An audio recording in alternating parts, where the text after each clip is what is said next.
Let's see, complete post details. Yeah.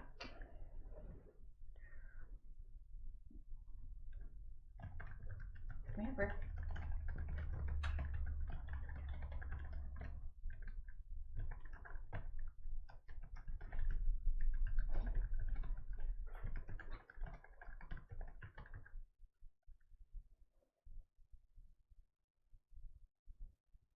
Go live now.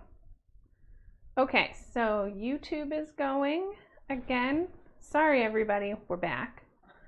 And Facebook is going again.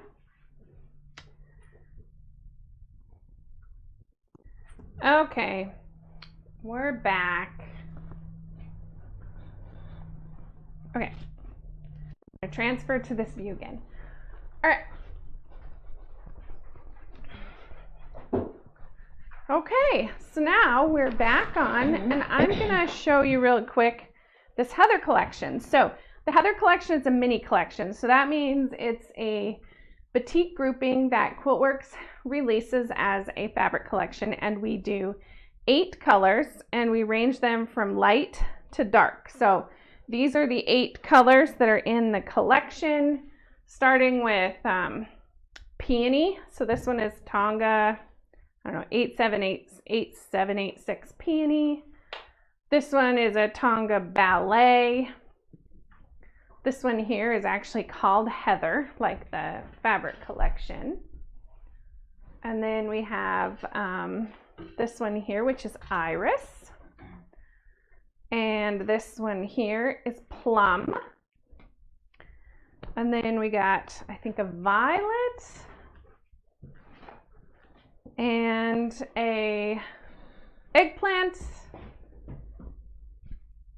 And this one is called Raisin. Okay, so you can kind of see in the picture, it's a little tight, but anyway, how they make how the fabrics go from light to dark. So we do 4 projects out of each of our mini collections, and Judy and I are going to hold these up and show them to you today. So you can switch to the main view.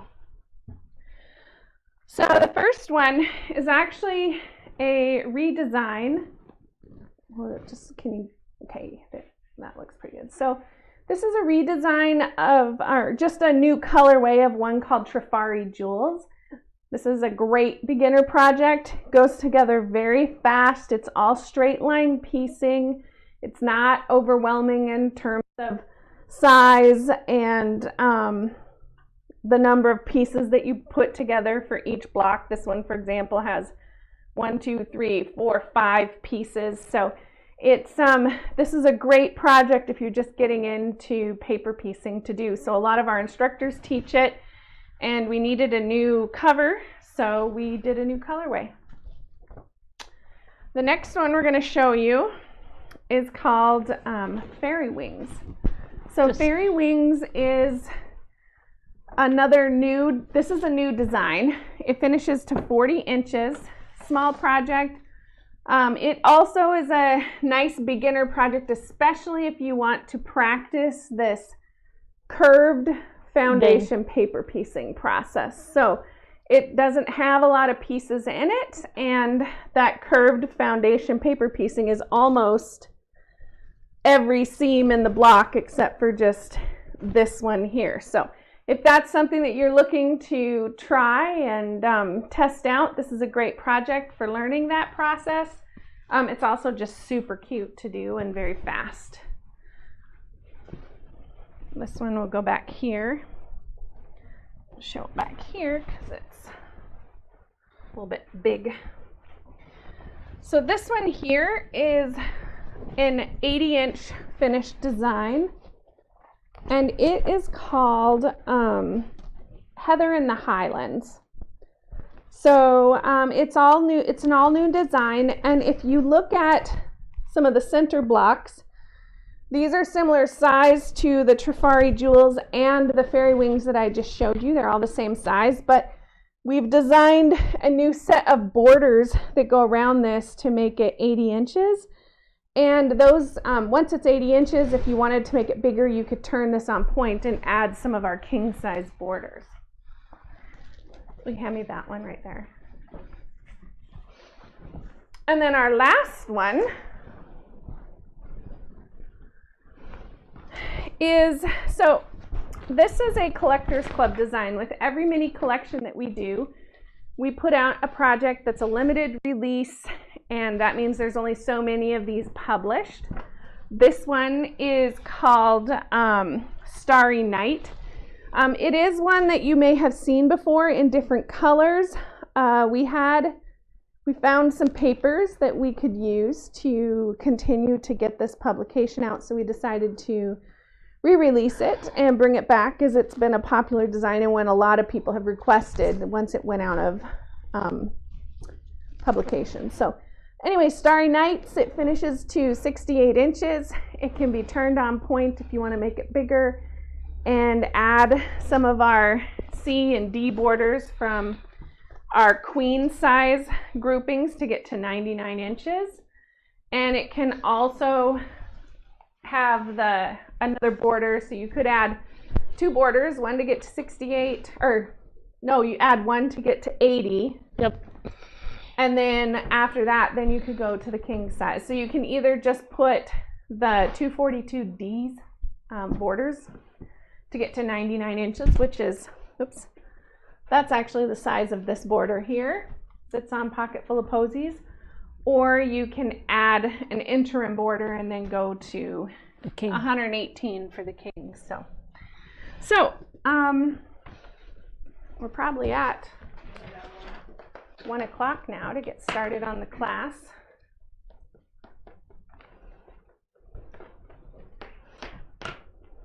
What time is it? I think it's 1. Yeah, right at 1. Oh, okay. Okay, so you're all set then.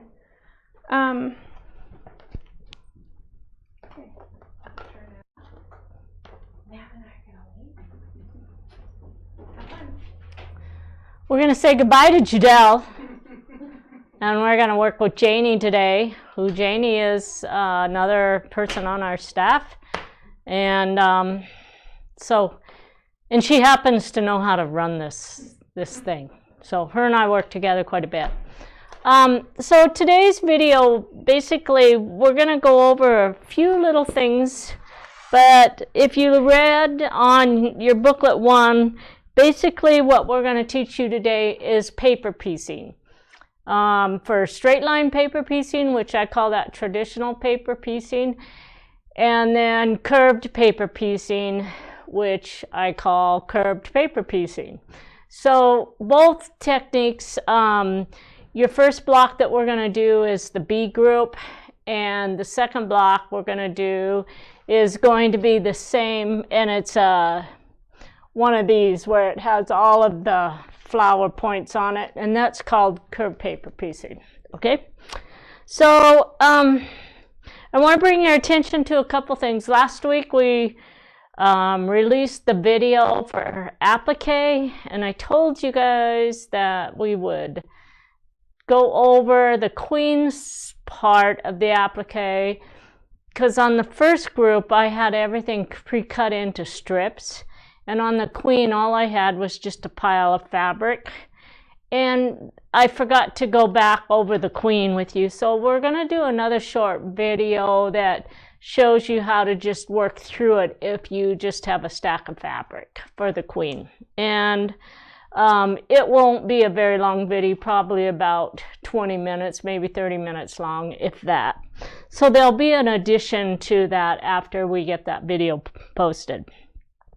The other thing I want to go through is I actually, over the Thanksgiving holidays, went to see my grandsons in Bend, Oregon, and on the way over I did a lot of applique, and I have the applique here.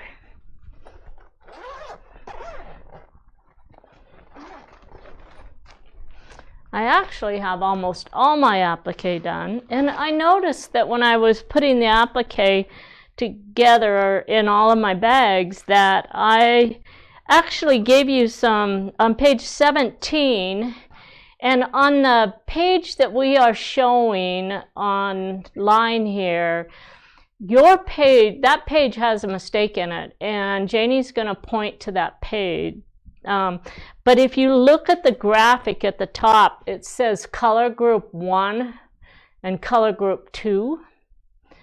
There's really only one color group, and in my brain I was thinking that we have our pink flowers and we have our blue flowers, but the blue flowers are actually part of the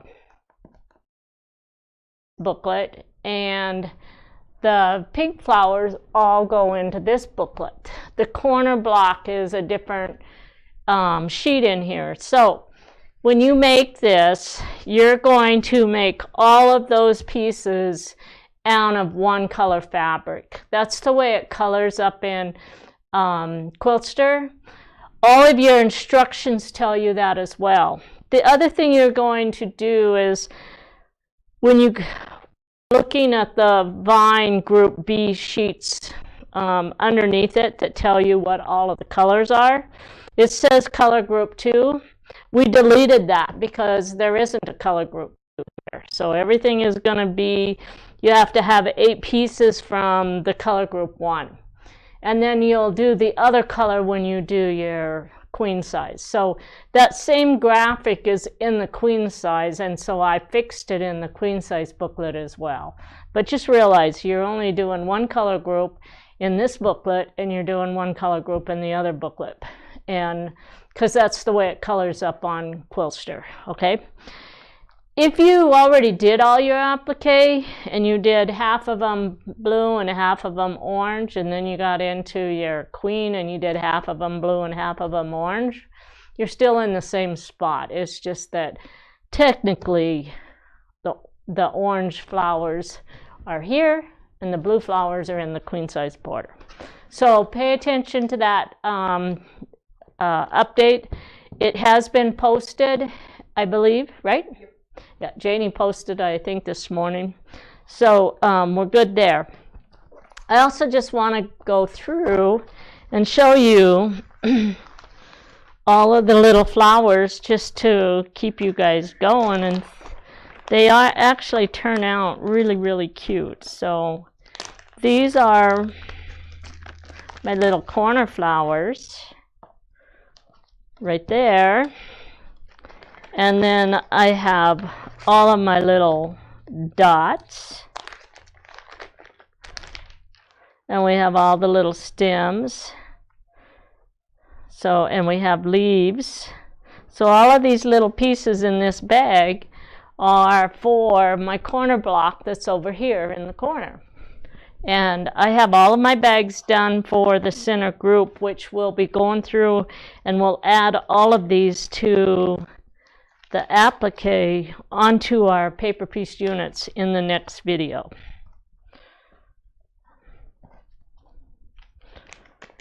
All right, so notice that I still have everything together by the bags, and I did not throw away any of the sheets.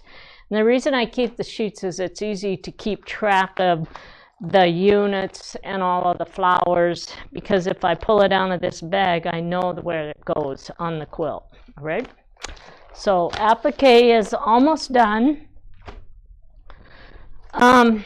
Oh, I think there was one thing I just put over here. 1, 2, nope, that's right here. Okay, so the other thing I want to go over before we start the paper piecing, and we're going to go back to page 3 where we're going to start. But when you guys were doing all the cutting out for your pieces, you want a whole bunch of fabric pieces under my T template, and then I did the sewing of the TRP lines. Okay, because you don't get a T template for every single piece you need. You only have enough to get the pieces cut out. So if you look, there's TRP lines here, here, here, and here. I already sewed these TRP lines, and so I'm going to quickly cut the threads off of them. And then I have another one here that I haven't sewn. and I'm going to show you how to sew those. And then I'm going to show you how to mark them. So this is a really nice little trick so that you can get everything marked exactly the way it's supposed to be marked. Okay, so we have all of those threads. So we're going to just take this. So I have 4 layers underneath this piece. I have it centered on there, and now I'm just going to go to my machine. The other thing I want to say is there's an AGL mark, and then there's TRP marks. If you're doing the machine applique, you don't need the AGL marks, because if you have a light table. If you don't have a light table, you might want those marks, but I really think that all you need are the TRP lines. That's all I'm going to sew. So I'm just going to set my machine up, and I'm going to sew the layers. I'm not going to use a really tight stitch on this because I have several layers there and I need to be able to pick it out. So I'm going to go up to about a 2.5 or 2.8, and I'm just going to sew through all 4 layers. And you can actually sew through 8 layers if you want. Just make sure that your paper doesn't slip in the process of sewing these, because you want to make sure when you cut that you have fabric underneath all your paper. So it doesn't hurt to glue that paper on with onto the top piece with your repositionable glue. Now we're going to take it over here.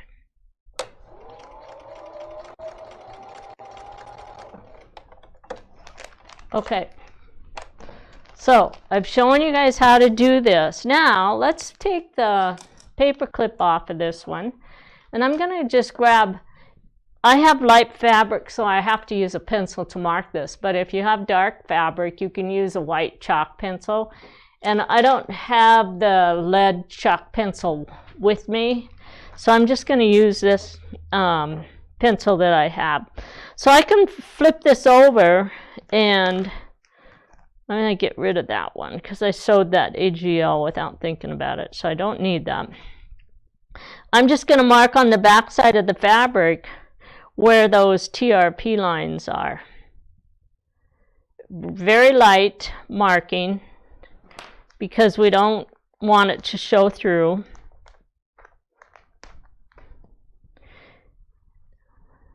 I'm pulling out this other AGL line here. Okay. Now, what I'm going to do is take this, and I'm going to cut these 2 halves apart. So we're just going to grab a straight ruler.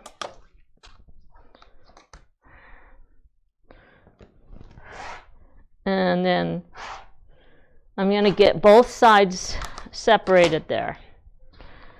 Now we're going to take our rulers, our curved ruler. Let's take this one, and we're going to cut this straight around the outside edge, and then we're going to cut this one straight. Okay, and then I'm going to grab my curved ruler, and I need this one, so I'm going to use the diamond ruler. I actually use them both on this. And there's a straight line right there at the end. And I'm going to cut that one because that's for my TRP, and then we're going to do the other end. So you have a straight line at this end, and you have a straight line here, straight and straight. And now we're going to cut this piece right here. And I'm going to flip this over. And the first part of my leaf ruler fits right along that curve.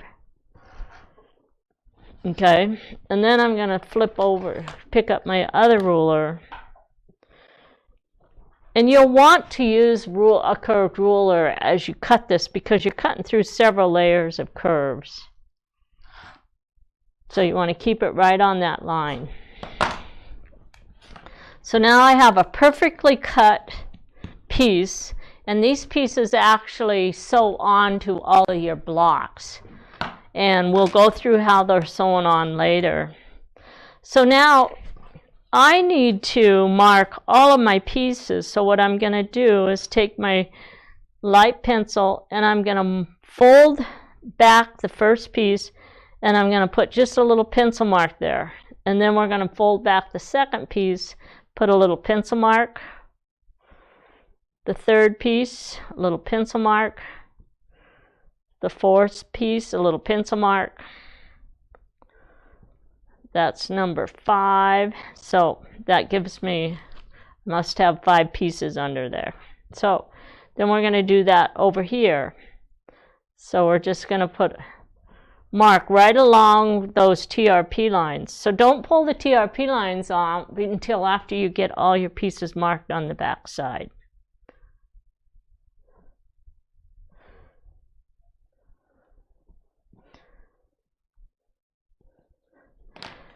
After those are all marked, then you can come in and you can pull the TRP lines out.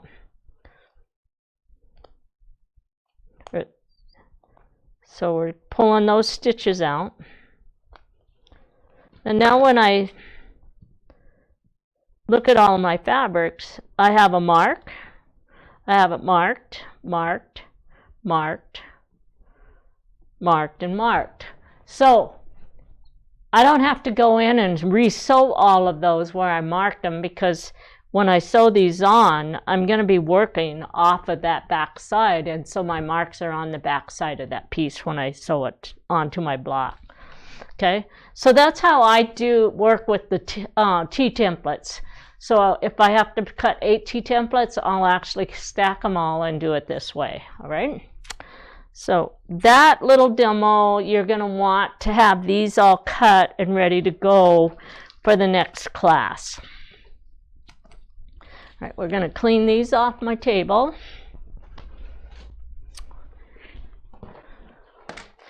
So the next thing I want to go over is, quite often when I'm working with students, and some of my students will get a hold of me because they'll have problems with stuff, and they'll send me some of their blocks so for me to look at. I notice that tension is an issue on their machines. So I want to go over how to get your tension set to work with foundation paper before we get into the paper piecing. So basically I have 2 layers of fabric here. They're just scrap fabric. And then I'm going to glue a piece of paper to the back. So now I have the same amount of fabric setting here as what I would if I was doing my paper piecing. And then you're going to check your tension on your machine. So just set it down there. You're going to put the fabric facing up and the paper on the bottom, because that's what happens when you're doing your paper piecing. Actually, it's just the opposite, isn't it? Yep. Paper's on the top. Fabric's on the bottom, because you're following the line.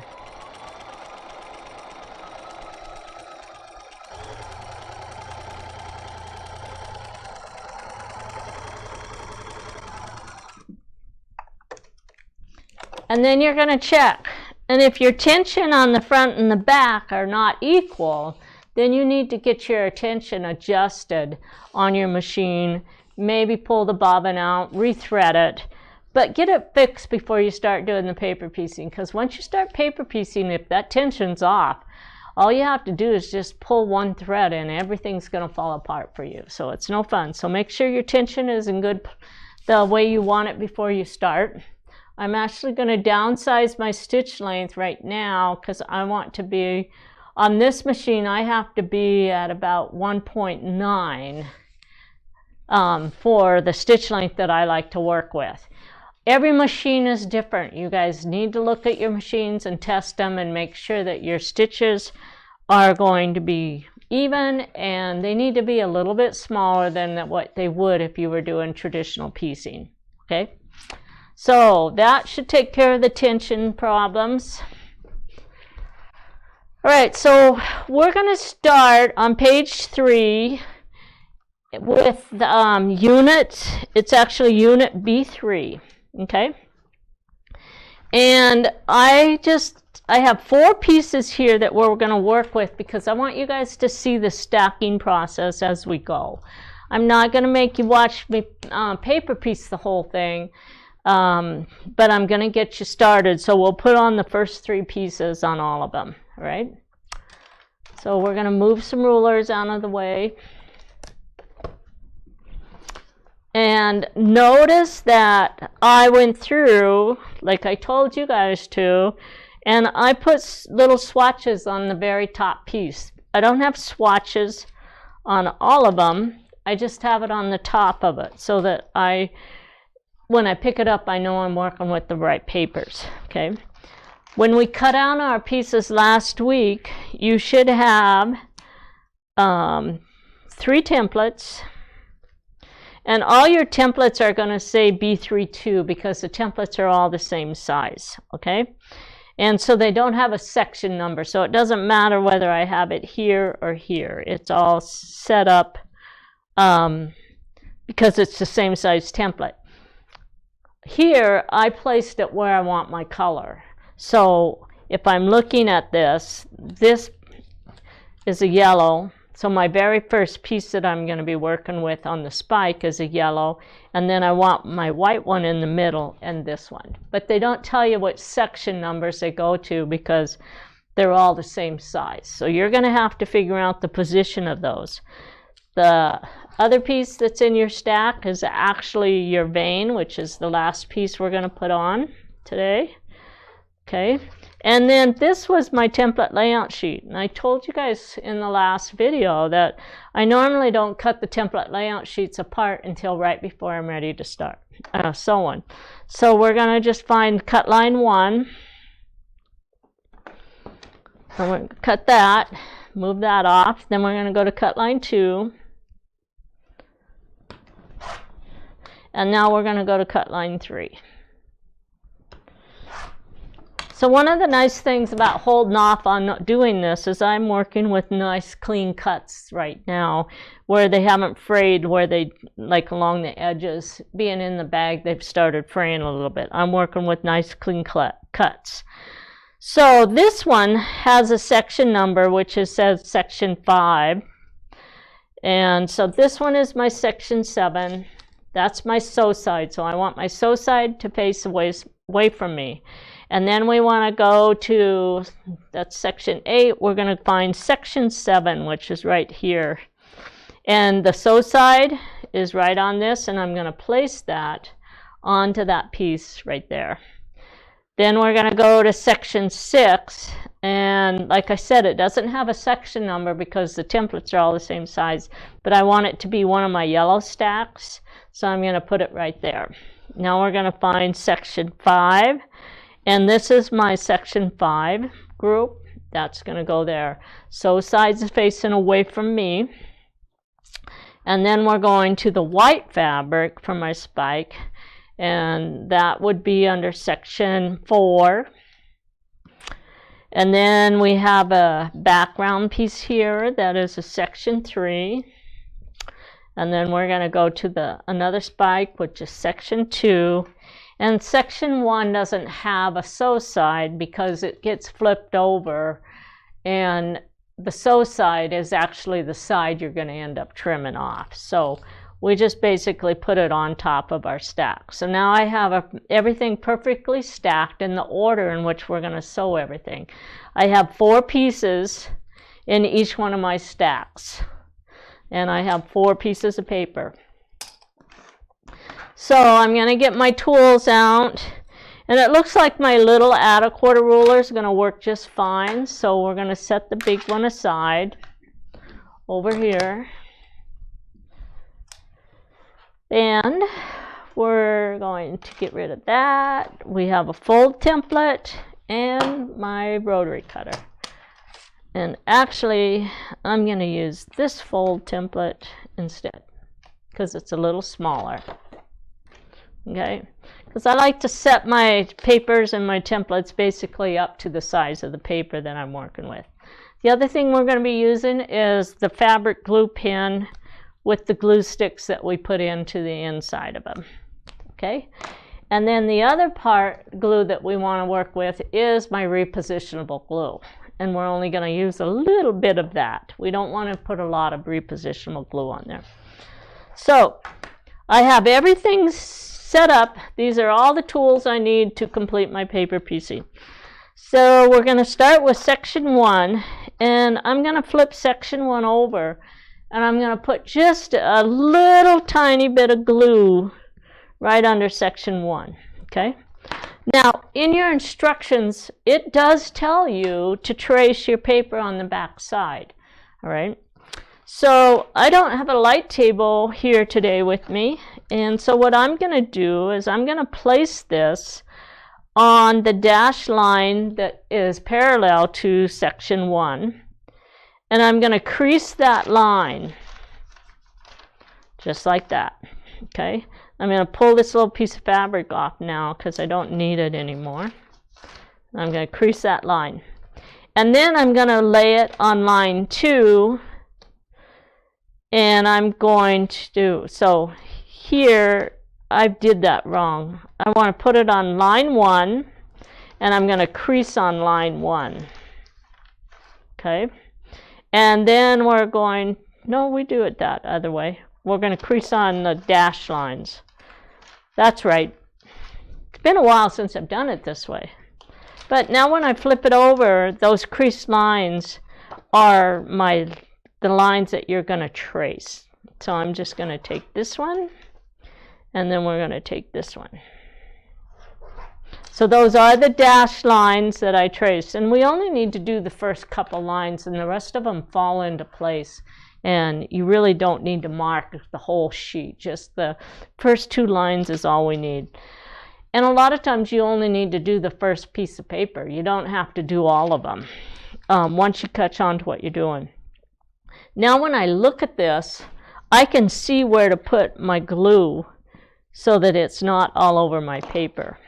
The other thing that we should have marked, and these are all things that as you start going, you're going to go, oh, wait, I need to do this, I need to do this. But the other thing you should mark is that basting line, or right there, because that basting line is going to tell you how far up you need to be. And so I'm just going to put a little line right where that's at. And I tell you that if you have a light table, that's really easy to do. The other thing that is really easy to work with, there's a couple things. You can actually sew that with no thread, but that takes a lot of time. Another trick that I was taught by one of our new CIs coming in, Michael Davidson, he actually takes these, and it works really good. He uses his wool mat, and then he gets a tracing wheel. I don't think I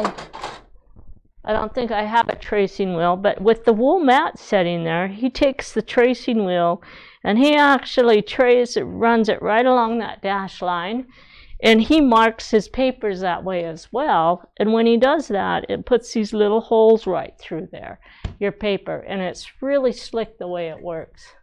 But I never brought a my tracing wheel in here. So that is maybe something I'll go over again next week with you. I'll bring one. All right, so I have the repositionable glue, and then I'm going to pick up the next one. I'm going to put a little repositionable glue on that one. And then I'm going to take the next one, a little glue on that one, and that one. So your repositionable glue works a little bit better if you put it on and then come back and start the stacking process. And notice how I didn't actually stack it on top of each other, because I don't want repositionable glue from this paper to get onto this one. So we're going to take our very first piece now, and we're going to turn it wrong side up, and it's going to look just like this. So from this position, I can see that I want fabric on the dash line, on the dash line, and the dash line. And I can just take this and slide this underneath there, just like that. and then I just push that repositionable glue into it. So now when I flip it over, it looks like that. Okay? Notice that it doesn't, you can't see where I drew the line, and you're not supposed to, because that line, if I pull this off, basically here's my line. I can also set it on there just like that, and that positioned it as well. So if you're working with the lines, you can position all of these pieces from the back side. If you're not working with the line, you're going to want to position them looking at the front side. All right? I pulled this on and off so much it needs a little bit more glue on it now.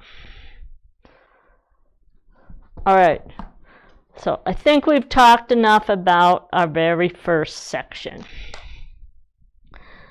After I get my first one in position, reposition it just a little bit.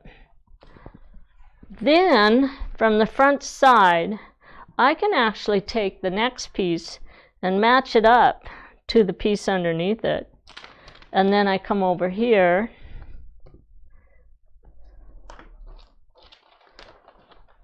and we just put the paper right on top of it, on that, and then we take the next piece of fabric, we stack it on top of that. That one's still sticky, and we put that one on there. And then we're going to take the last piece of fabric, put it on, and we put this piece on. And then just push that repositionable glue. You have a repositionable glue on the back of your template pieces, so just put them off to the side and save them. That way, if you do make a mistake, you have it right there. And we just keep putting them in, stack them on top of each other, and if we make a mistake, all we have to do is reach up there and do a recut on a piece of fabric. Okay, so now that I have this, I'm going to move my stack over to the side here, and we're going to turn this around like this, and I want my line 1 to basically be parallel to the way my hands are pointed, and I'm going to take the first piece of fabric and paper, and I'm going to place my my fold template right along line 1. I'm not on the dashed line, I'm actually on the solid line because that's my sew line, and I'm going to fold the paper back. Okay, after I fold the paper back, I pick up the add a quarter ruler, I place that. Notice I'm holding on to the paper and the template over here and pushing that into the board so that when I lift this and put it on, it's not going to move on me, okay, because I'm holding it down. Now I'm just going to put one finger on my ruler, and we're just going to cut. And after I get that cut, I'm going to lift it up and stack it over to the side. Then we pick up the next one. We place the add a quarter on the solid line, fold back the paper, put the fold template next to it, trim,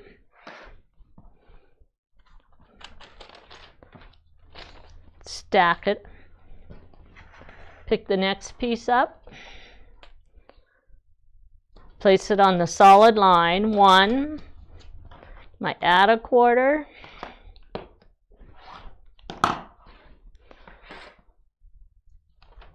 stack it,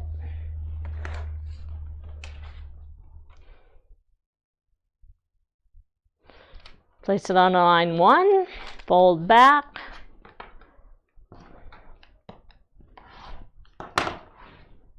okay.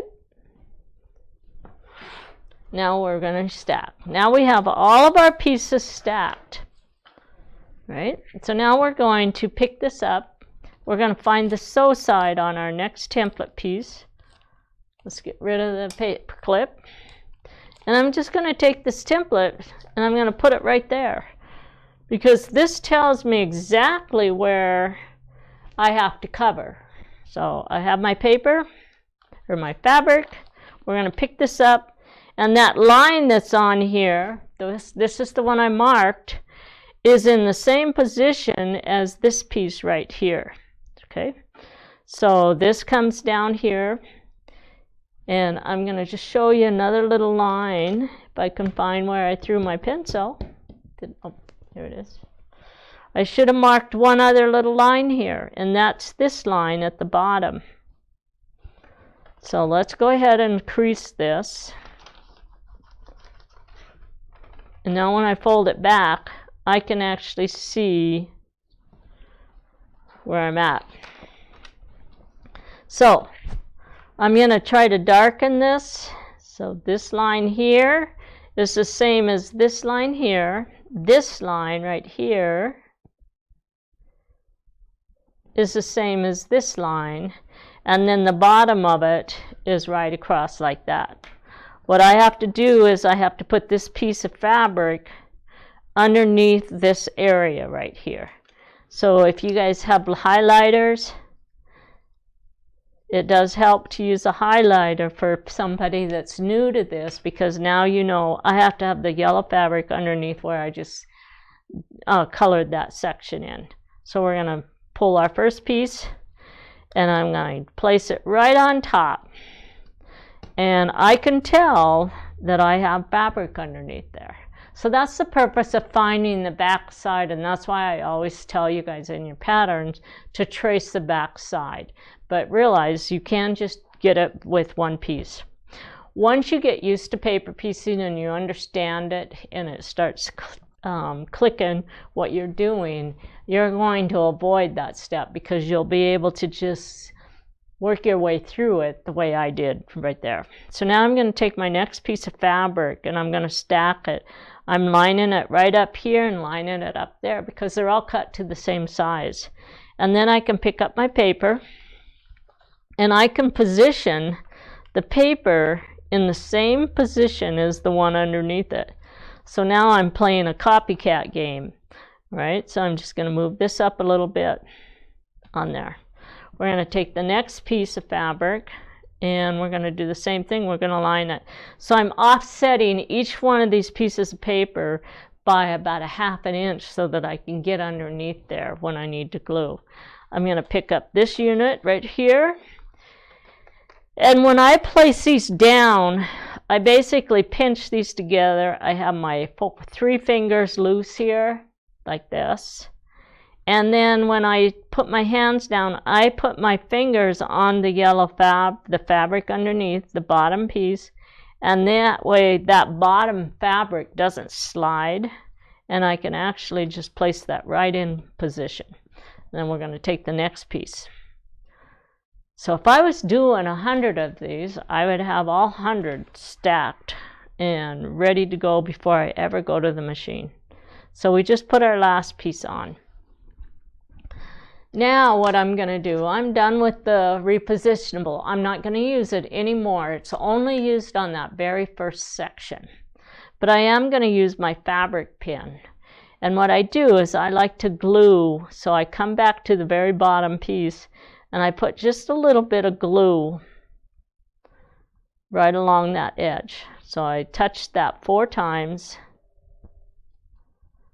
And then I'm going to push those fabrics together.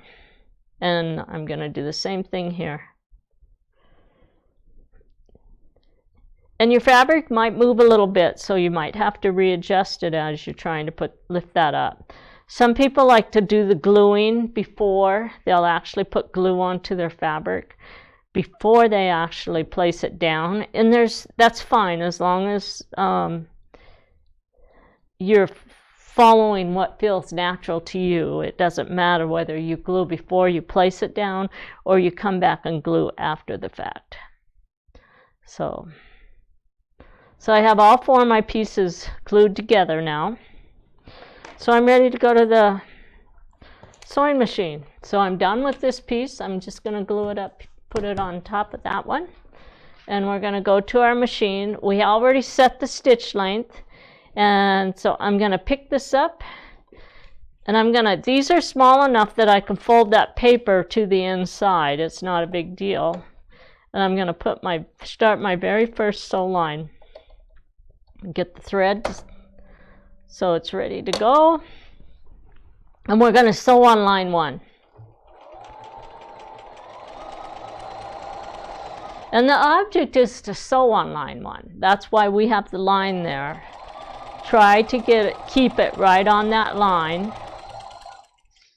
And when you get up towards the top, what I want you to do is sew just like 2 stitches past where that dashed basting line is, okay? So we're going to go all the way up and we're going to stop just past that basting line. And then we're going to pick the next piece up and we're going to bring it over and get it in position. And I'm going to lift my pressure foot, bring the needle up, and we're going to set the next paper in line. And I'm not going to cut between my paper. If I have a machine that has a thread cutter, I still usually just chain them, because every time I use that thread cutter, it means that I have to clean the thread cutter usually a lot sooner. So if I'm doing chain piecing, I usually just chain, unless I have really big papers, then I'll cut between each one with my thread cutter.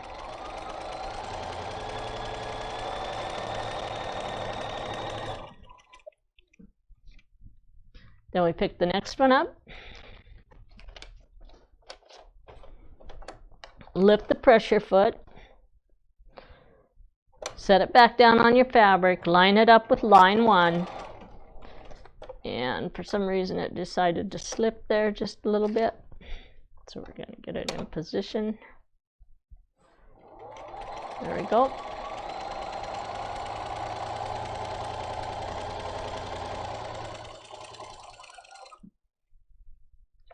And then we're going to do the last piece.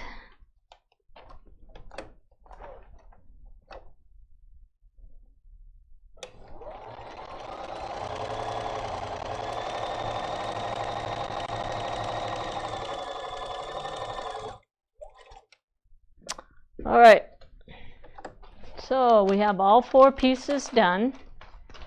Now I'm just going to bring them over here to my table, and I'm going to cut between each one of them, just like this. Okay, and we're going to go over to the iron. So she's going to have to switch the camera for a second.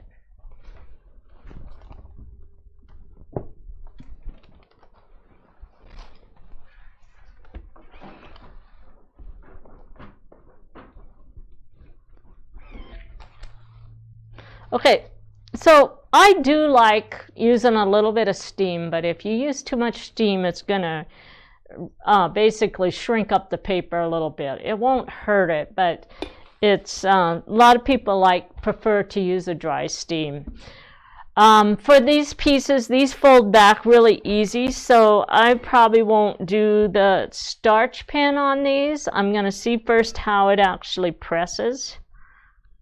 And I do have my steam on, okay, because this one isn't one of those pieces where you're, it's pretty easy to get it to press open. It's big enough. When I'm working with really long, skinny spikes, I will actually use my starch pen, which I'm going to show you how to do it on this next one. So if I was going to use this starch pen, this is from Acorn, then I'd run it on the back side before I opened it up, and then when I press it, I would come in here and do a finger press on it, and then I would come back and press. And now that lays it nice and flat for you, and you don't end up getting a fold in your spikes when you do it that way. Okay, so remember that. Just put it on the back side of your seam when you're doing paper piecing, and you don't need a lot of it because you don't want it to soak through all of the paper underneath. And then we're just going to take that and press. Okay, and I'm just going to press this the way I normally do, because this fabric presses out pretty nice for me. All right. So now I have 4 pieces all pressed. I'm going to flip them over. I'm going to find line 2, and we're going to put our fold template on sew line 2, and I'm going to fold the fabric back. Now, I actually, if you look, I actually stitched past all the way through my seam allowance and up to that dashed line. So what I have to do in order to get this to fold back properly, once I get it folded back, I'm going to hold on to my paper and I'm going to grab this fabric right up here, and I'm just going to tear it back, and it's going to tear a little hole right into this position right here. Can you guys see where the hole is? Right here, there's a little hole. But now the fabric lays flat for me. If I don't do that, there's no way to get the outer quarter roller on it. So you have to tear the stitches back on that line. And now we're going to put the outer quarter ruler on, and we're going to trim. And again, we're going to stack it. Then we're going to place it on line 2, fold the paper, grab a hold of this piece right here, and tear that back until the fabric lays flat. Put the outer quarter on and trim. Okay. And I'm just going to crease those a little bit before I stack them. So we're going to take this back like that, tear it back, put the outer quarter,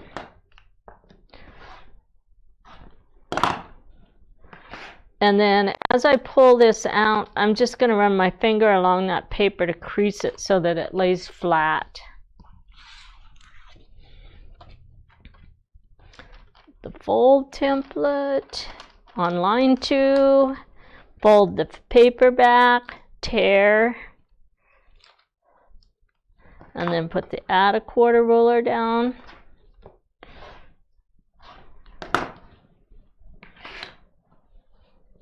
And then I'm going to just crease that, and now I have my 4 pieces. I'm going to change to my big one because it's a little bit, the paper's just a little bit longer than my short one, and I don't like having to stop and slide. So we're on section 3. Again, just put your paper there, and if you look at the dashed lines on your paper, that shows you how much room you should have on each side of the fabric piece. So I'm going to center the pieces right, this piece right in there. Okay. Now I didn't sew any or mark the papers any more than the first 2 sections. So I'm actually going to mark it on this section. And remember, we had our dashed line. Actually, I'm going to grab that first piece. So here was my basting line up here. Okay. So we can see where the basting line is.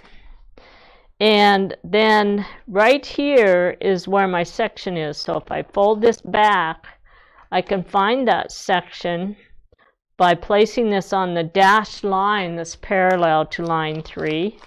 And we crease it. And then I'm going to move it over and crease the dashed line parallel to line 4. And now I can see where that section has to set. Okay. So there's my next section. I'm going to use my highlighter. Hopefully you guys can see the highlighter. And that basically tells me that I have to have fabric underneath this section here. We're going to take this very first piece. I'm going to put my finger right at the top on that basting line that I drew, and I'm going to put it at the bottom of the point. And now I'm going to put my fingers, hold this, and just stack it right in the center of that piece of fabric. So I have fabric on this side of my basting line, and I have fabric on that side of my point. And then we're going to put this one. And so on this, I can kind of tell where that basting line is, because if I look at where I tore the paper when I folded back and trimmed, it's right at the top of that basting line. The other thing you can do is you can take a stiletto, and I have one right here, and if you're trying to find the bottom because it falls somewhere in the middle of the paper, you can come in here and I can run this stiletto down line 2 and I can poke a hole right there. Now I know where the tip of my point is, and that line there that I tore tells me where the basting line is. And now I'm just going to set it on there like that. Now we're going to take the next piece, put it on here, and I'm going to do the same thing. So I'm going to poke at the bottom of line 2, find where the basting line is at the top, and position my piece. So as you start doing paper piecing, you start looking for all these little tips and tricks to find those sections so that you don't have to trace the back side of the paper.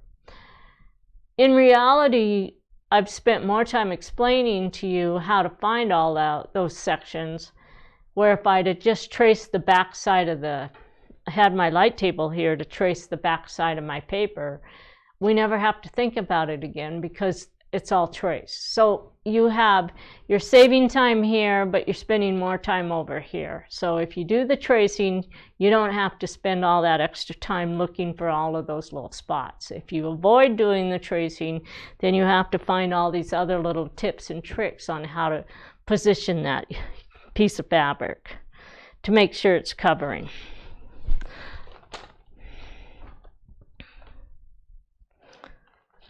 Okay. So we're going to place this in position. Something else I want to bring to your attention is when you're doing paper piecing, if the darkest fabric is on the bottom, you will not have any shadows because it always presses into the bottom fabric.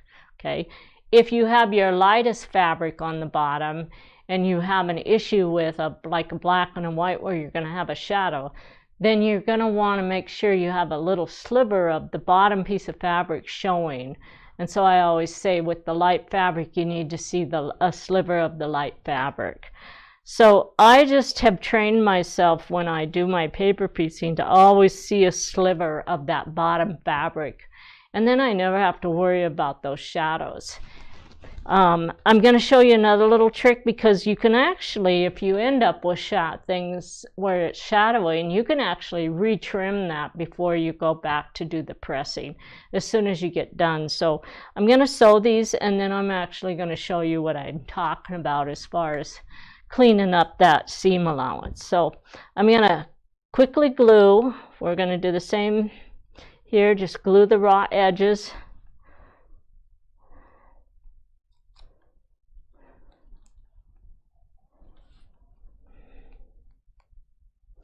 One of the disadvantages of gluing the raw edges before you actually, I'm going to show you, before you actually put this on, is some people have a tendency to get the glue out too far, and then when they open it up, that glue shows on the front side of your fabric. So if you put this on here first and then you fold that back, then your glue ends up within that seam allowance area, right? Okay, we're going to sew these on, and we're going to start with sew line 2. I'm going to set my foot to where the needle starts sewing about 2 stitches before sew line 2, and we're going to start sewing.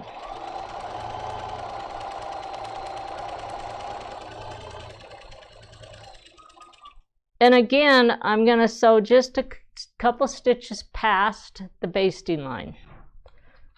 And then we pick up the next piece. We're going to lift the pressure foot, the needle, and I'm going to change my needle so it's in the up position so it always stops up now that I'm doing the sewing. There we go.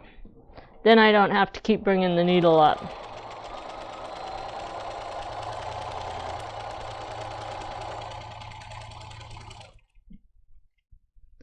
And then we're going to pick up the next piece, and I can just lift the pressure foot, slide the fabric back, and start sewing again.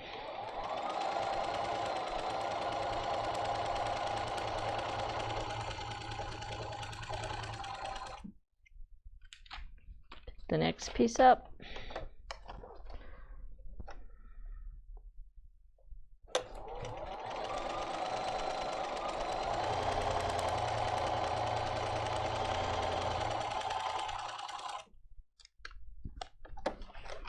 All right, let's take and cut these apart. And then we're going to stack them. And I'm going to go through, remember I mentioned that you can actually clean that up. So if you're working with black and white fabric and the fabric is fraying, you can actually take this before you go to the iron and you can clean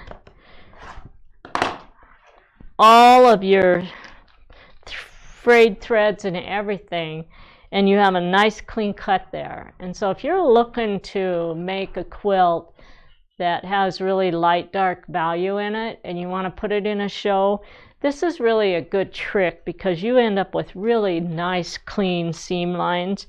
And when you trim that off, it turns out that they're almost all just a hair quarter-inch seam allowance. And so when you're doing your quilting, you have that shadow from where you've trimmed that you can line up all your stitch lines on to offset that. So it's just a really nice way to keep the seams clean. It's a lot of extra trimming, but if you have something that you're worried about it showing, go ahead and do it. Now the fabric that I'm using here, it's not going to show, so there's really no point in me doing the whole thing. So we're just going to go to the iron now, and I'm going to press all of these pieces open. I'm going to fold that back, and I'm just going to press. And I want to make sure that I don't have any little folds in that. So if you use your starch pen, you're not going to get the folds. You can also use your finger and do a little bit of a finger press in here, and that will get rid of those folds that you might press in there as well. If I finger press that, it has a tendency to open it up.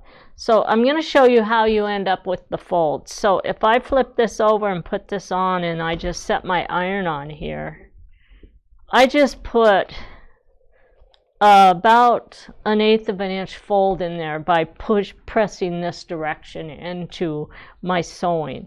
So I like to make sure that I'm pressing away from the seam, and that opens up that line. And so now we're nice and open. Okay? So in my instructions, that's as far as our instructions take you, is just section 1, 2, and 3. And then it's just a repeat. Okay, so I don't really need to go any further. You guys are probably bored watching me do the paper piecing. So what I'm going to do is move on, and I'm going to show you the pieces after they're all finished. Okay, so let's take this, and so I don't lose my place, I'm just going to take all my pieces and I'm going to stack them on here, and I'm going to find a binder clip, and I'm going to clip them all together. Now it'll be all together for me to pick that up and move on. So let's set these aside. And I'm going to show you the finished units. So I have 2 finished units here that we're going to work with. And I'm going to show you how to add the vein. So if you look at the back side, you can see that they're pretty ugly. They haven't been trimmed, and we're not going to trim them yet because we still have to add the vein. So if you look at the back side, you're going to find where it says basting line 1. And you're going to sew that basting line, okay? It doesn't really matter if you change your stitch length because we cut that basting line off when we're all done, and so you're not going to have any stitches there to work with. When I used to teach this about 4 years ago, we actually folded back and along the basting line and trimmed the paper and stuff off. We're not going to do that anymore because this new technique works so much nicer. The problem with the new technique is people that are used to the old one have a tendency to forget the step, right? So notice that I'm not going to trim anything yet. I'm going to sew the vein on before I do any trimming at all. So we're going to find basting line 1, or actually it's basting line 7 on this one, and we're going to just stitch it.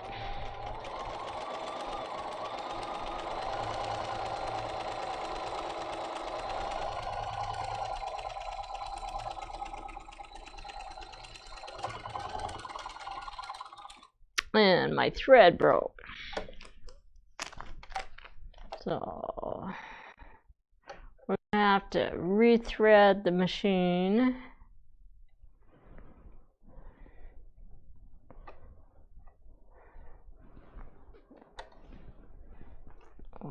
Cut my thread.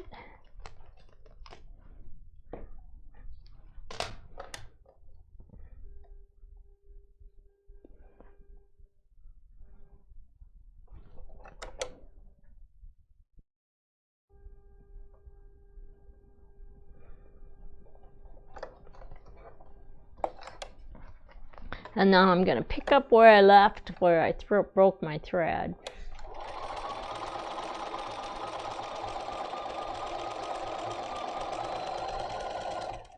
And finish sewing that basting line. We're going to do the next one too. So I'm going to do 2.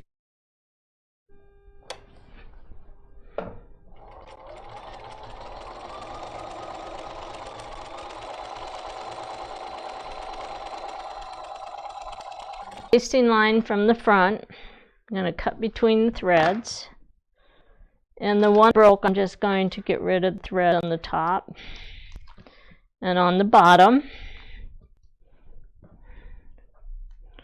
where I had to join it. Okay, so now I'm going to take these pieces and I'm going to fold them in half. I'm going to take my paper and match that where the halfway mark is. Okay, and you can actually take these to your machine or your iron and press it. I'm not going to. I'm just going to go like this for now. And then I'm going to take this piece, and that's my vein. Okay, I'm actually, there's the right side of my fabric, this is the wrong side. So what I want to do is fold this. I'm going to fold the wrong sides together, and I'm going to crease it. I don't have TRP lines on these because they're small enough that you really don't need to put the extra work into the TRP line when you can fold it in half and find it, and it's a real small curve. So once I get that folded in half, and I know where this one is now, and so it's just right there. Okay, so now I can take the vein and I can lay it right there where my center is. The center does not fall on the seam allowance, so when you're trying to set this vein up, you're going to be off that seam allowance about 1/8 of an inch because they overlap. Okay, these have floating points, so make sure you find the center of that piece, right? So it's going to look just like that. We're going to take the next one. Remember, wrong sides together when you're finding the crease, the full halfway mark. And then on this one, we're going to find the halfway mark on this, and it's just a hair off of that line. And I'm going to put a pin there. And then I'm going to lay that down just like that. Okay, so you can see how I have those set up there. Now we're going to put a little bit of glue. So what I'm looking at is folded in half. This is the right side of the fabric. When I flip it over, then I'll have my right sides together. And I'm going to put just a little bit of glue right along that basting line. And it's just to the inside of the basting line. It's not this way, it's to the inside. Now I'm going to take this and I'm going to match the raw edge of the curve up with the basting line. So I have the first half done. Then I'm going to flip this back and I'm going to glue the second half. So that glue is actually setting within the seam allowance there. And then we're just going, and don't stretch it, just keep ruffling it until it all lays down perfect and you end up with this little ruffle right there on your piece. Then we're going to do the next one. If I have 20 of these, I'm going to get this step done on all 20 pieces.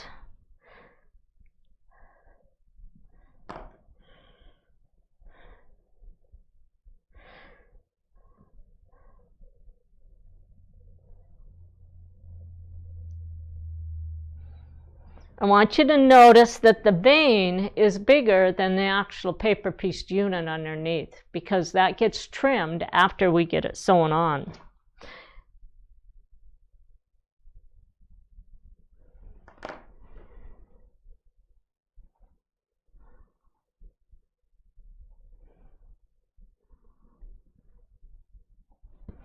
Okay, so we're going to do one step at a time, and you're going to have all of these pieces set up like that when you're actually assembling them.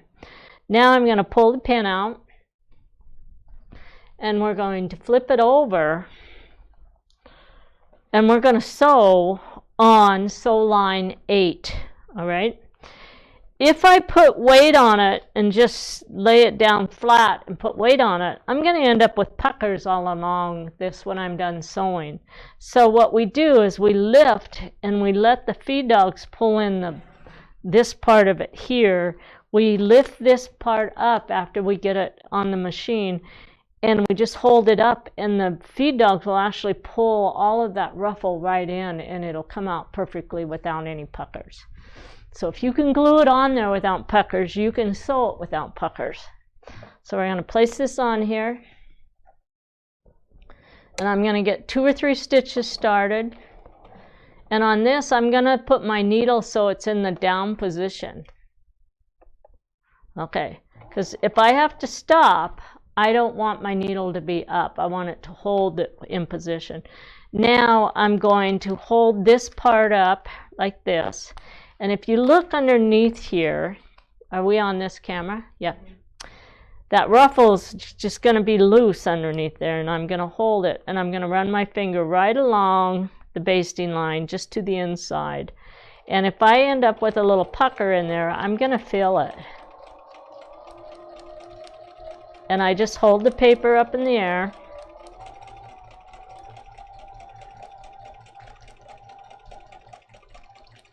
Don't go fast.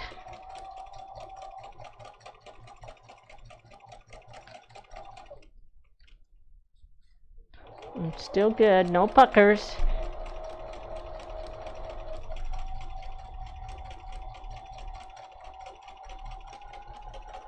I'm going to follow that all the way off. Then we're going to pick up the next one. And we're going to do the same thing. We're going to get it lined up. And then we're going to hold the paper up in the air.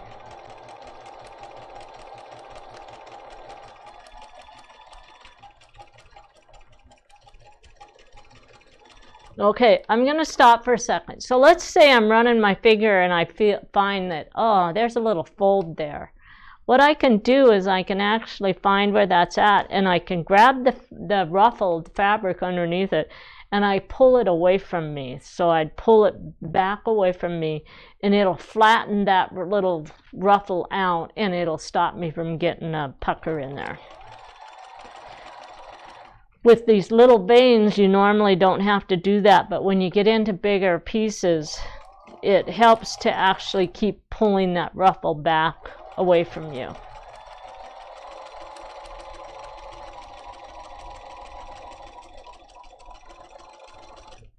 Right? So we have just sewn on both of our veins. And look, there's no puckers. Right?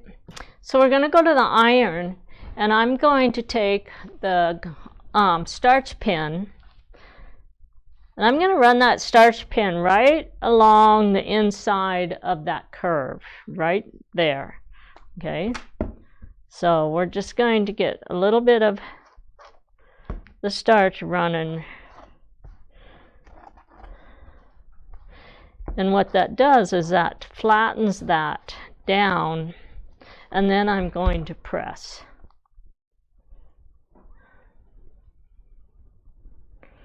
All right, now I have a perfect curve there, and we're going to do the same thing with this one.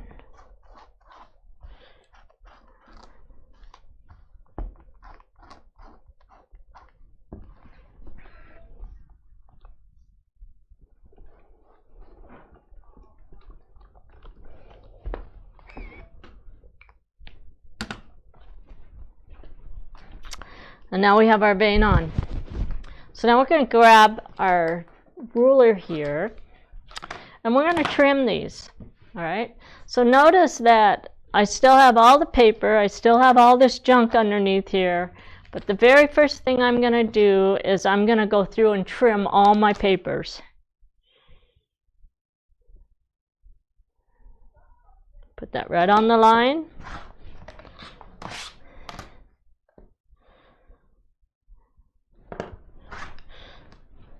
If you know how to do free motion trimming, you can trim the curve right now. If you don't, and you need to use a ruler, then I suggest you go through and get all the straight lines trimmed first.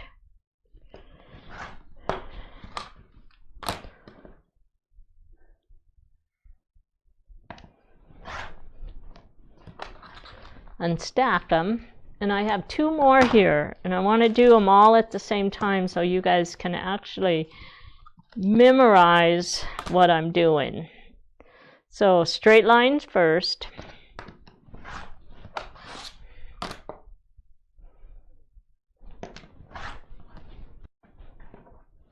Then we're going to stack it.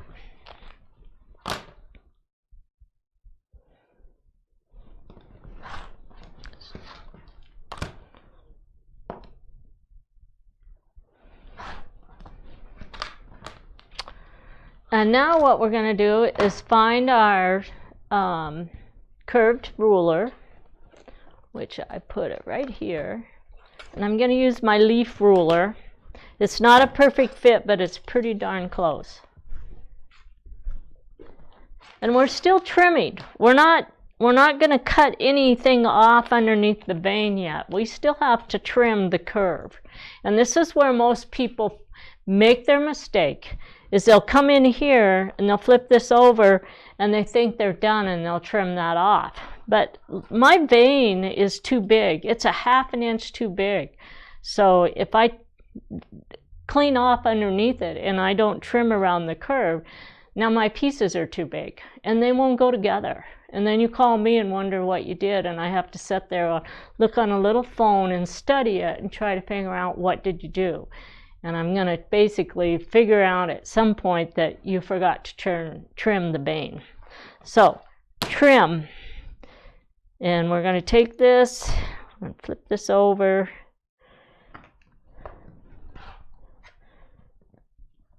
And I'm just going to realign that ruler as I'm trimming.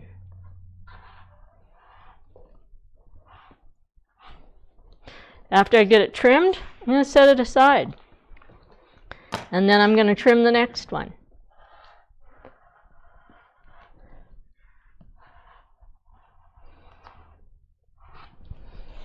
If I try to do both steps at the same time, the trimming and cleaning out all that junk underneath the vein, I end up cutting them wrong. Okay, so just get the whole stack trimmed. And in your instructions, it does tell you to trim everything before cutting out that junk underneath the vein. All right, so we have 4 pieces.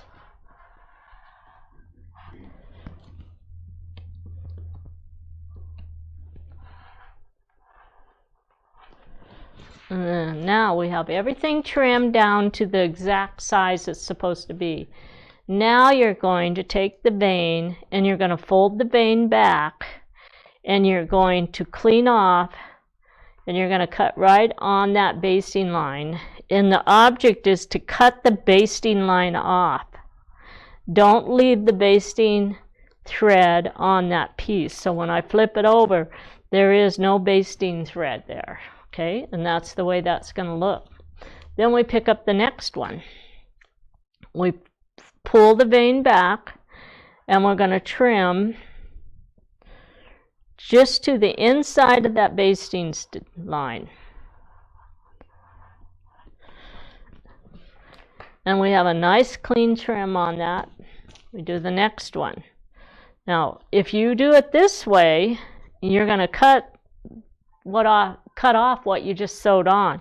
The paper has to be down to the table, flat to the table, and then you fold the fabric for the vein back as you cut and clean off all that excess underneath it.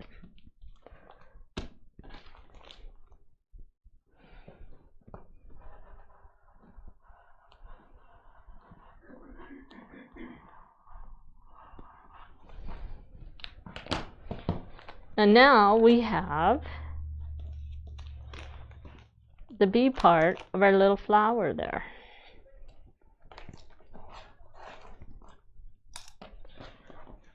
And you're going to put all those away. And we're going to go on to the next group. And the next group we do is going to be curved paper piecing.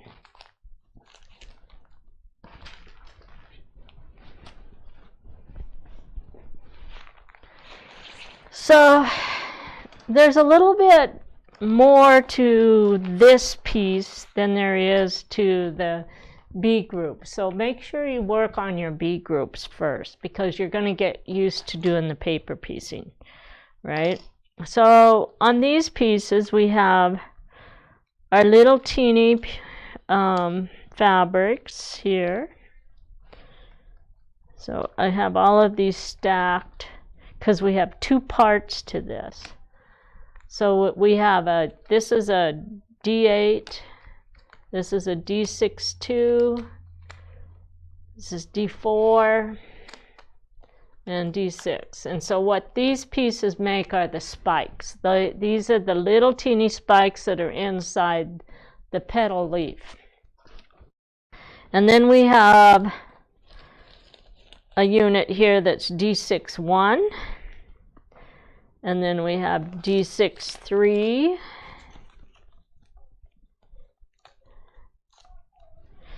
we have D6-5, and D6-7, okay? And then you should have your template layout sheets here. So I have a template layout sheet that has my orange pieces go here. It also has the pieces that go onto these. And then this one has those as well. So this is for D6-1, and if you read on your templates, it tells you where it goes. So this says it's D8-1 template. And so if I'm looking at that, this is a D8-1 template right here, okay? So let's take these and let's set these aside over here to this edge here. And we're going to finish cutting these apart. So I'm just going to cut in between. Okay. And then I have to get rid of this excess right here. This is called a scrap piece. So I'm going to grab one of my little rulers. And actually that one fits on there perfect. So we can just lay that leaf ruler right on that curve, and that gives me the curve. And then we're going to do cut line. I should have did cut line 1 first. So come back here and we'll do cut line 1. I do want to show you guys that if you use your add a quarter rulers, when you have the paper clips on there, the paper clips are the same height as that lip on your add a quarter ruler, so the add a quarter ruler lays down there flat for you. I'm going to take this paper clip and add it to this piece right here. So this one says it goes to D7-2, and that actually is template D7-2, so this piece goes onto here. This one says it's D8-1, so this one is section D8-1, so that goes with that group. Now we're going to come over here, and we're going to cut on line 1 over here, and move that paper clip there. I don't need that many. I'm going to put the leaf ruler on that curve there, and we're going to cut. Okay. And this one says it's for D3, D3-2. And that's going to be over here. And I kind of let my fabric slip there. Hopefully it didn't slip too much. I might have to do a recut on that piece. This one here is D4-1. And D4-1 goes with this section right here. So let's cut this in between. So the reason why I may end up having to recut this is because I didn't adjust that after my fabric underneath there. So it's a little tight. It might work. We'll see. I'll worry about it when I get to it. So we have to cut on line 1. And so I'm just going to readjust my paper to make sure it's staying with the fabric. And this one says it's for D6-1, which is my little piece right there. And this one says it's for D5-2, which I'm going to hold that on there better. So that little inside curve is a little bit different size than the other ones I was working with. That one is a D5-2, and this template over here, so this goes with this piece. Take this, cut line 1. Notice that I have excess up here. It doesn't matter if I get rid of that excess. You can clean it off if you want, or you can leave it on. Either way, it doesn't really matter. This piece is a D2-1, which goes with this. And this one is D1-2, which it goes over here. Oh, I have to cut that curve off before I'm done. The reason we have to cut that little scrap out is because that is a curved seam in there. And so we have to come back and get those curved seams cut. So that goes there. All right, so now we're going to take these pieces and we're going to cut these. And I'm going to grab another ruler. Actually, I think it's right here. So I'm just going to play with the ruler here for a second. So this curved one works really good here, works good here, but not so well on this one. So we're going to start here. This is my cut line 1. I'm just going to line this up with that curve. And this says it's for D1-1, and that's this piece. Okay. So now I have everything I need to make those. This one is D3-1, and the curved ruler almost lines perfectly up with that. And that piece is right here. This one is my D5-1, and so this ruler just has too much curve on it, so we're just going to go like this. and I can roll that ruler right along that cut line. So this is D5-1, which is for this piece, and this one is my for D7-1, and that's this piece right here.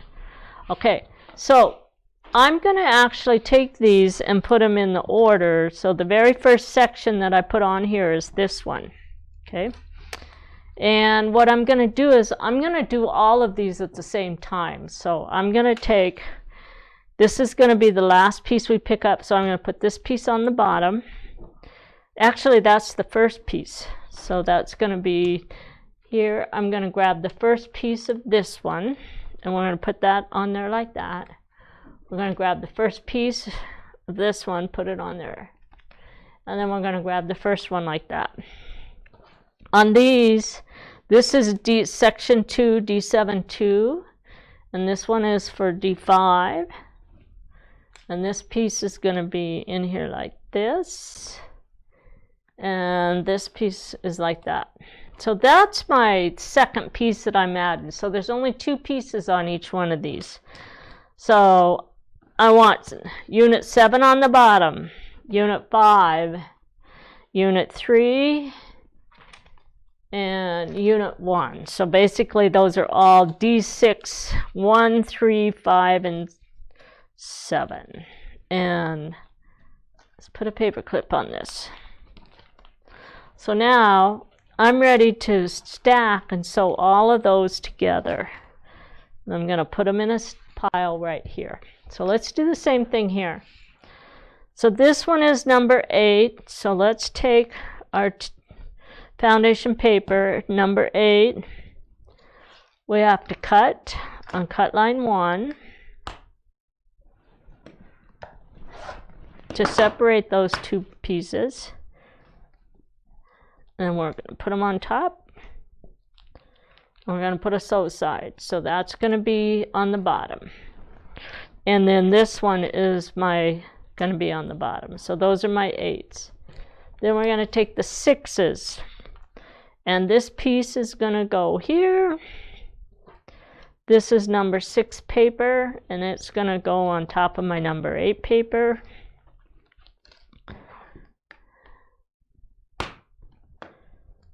And then we're going to cut on these. And I'm only doing a set of 4 here. You guys are going to want to do this for all of them.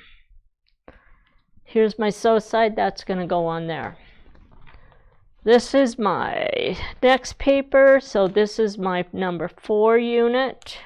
So that's going to go here. This one's going to go here. This one we're going to cut in half.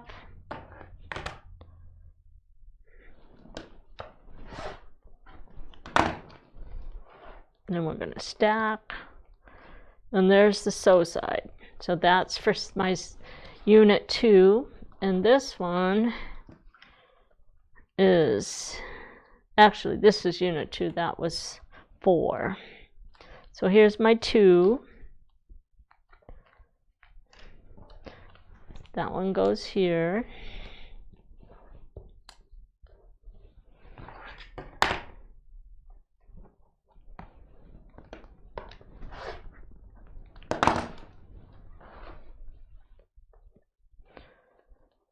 And that's my sew side. All right. So these pieces are just traditional paper piecing, but basically what I wanted to do, instead of doing all of the D6-2s, I want to do all of the paper piecing at the same time. So I just have to make sure that I have my papers in the order, chronological order. So I have 2, 4, 6, and 8, and they're all stacked. So I can pick up my very first piece here. I'm going to flip it wrong side up. We're going to take the number 2 papers, and we're going to flip them. We're going to put a little bit of glue on the back side. And you're going to note that that whole piece is going to fit pretty much on there. And then we're going to take the next piece, Put glue on the back side of section 1, put the paper on there, take the next piece, put the glue on the back side of section 1,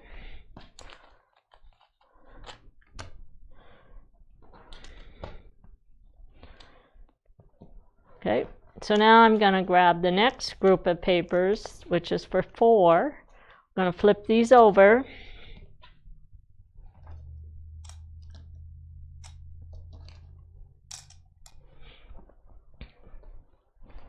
We're going to put our glue on the back side of section 1, and I'm going to stack it on top. And we're going to stack that one. Glue.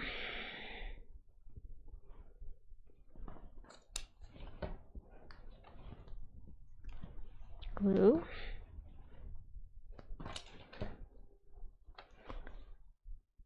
And glue. Then we're going to do the next one.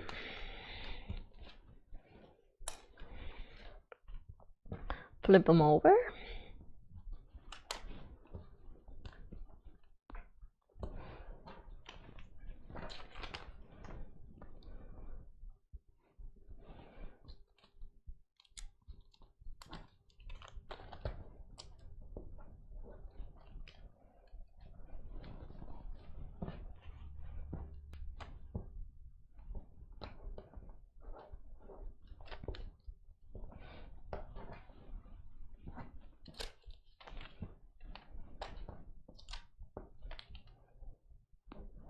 And I'm using my lapper, remove positionable glue.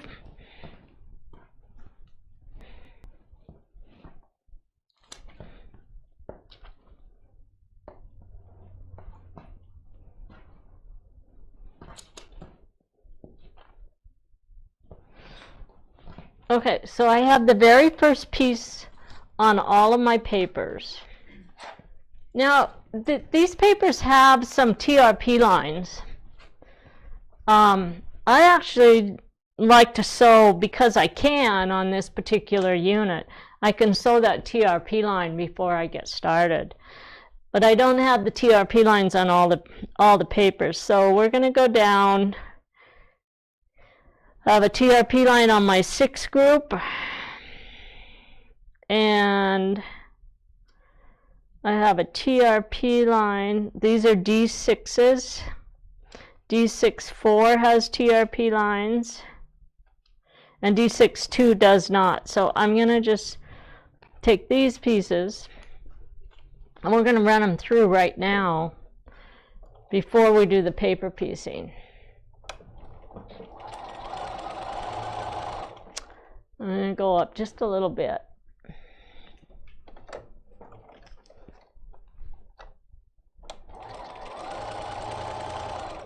Now, this isn't something that I do on a regular basis. I normally wait until I get the paper piecing done. But these are so easy to do this way that I'm like, let's just get this out of the way now. Oops.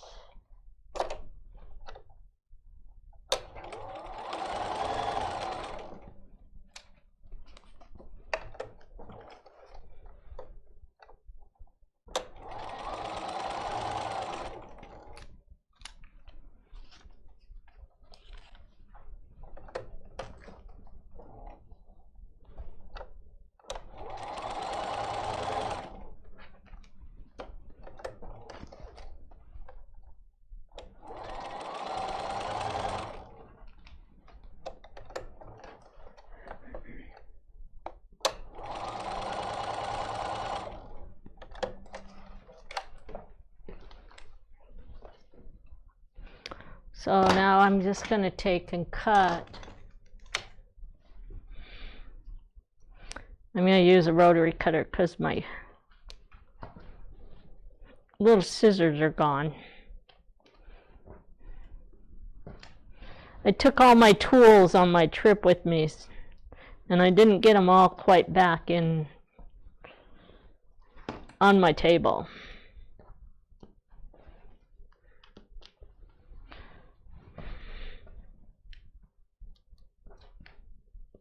So what I'm doing here is I'm getting those excess threads out of the way.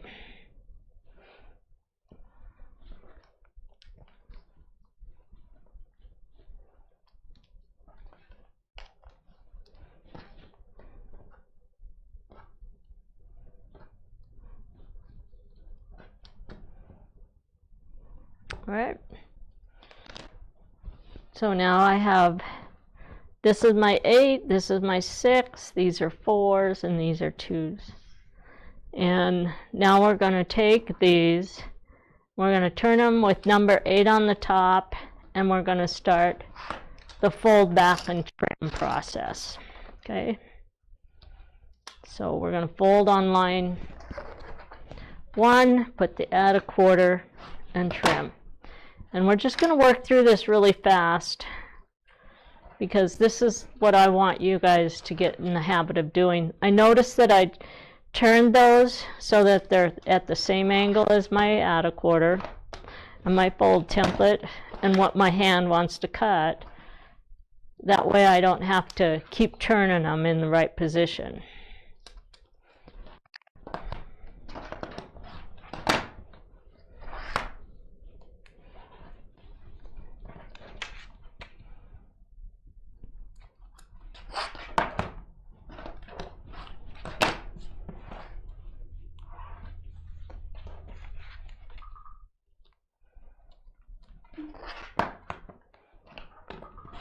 Is somebody asking questions? No, we're having some streaming issues. Oh.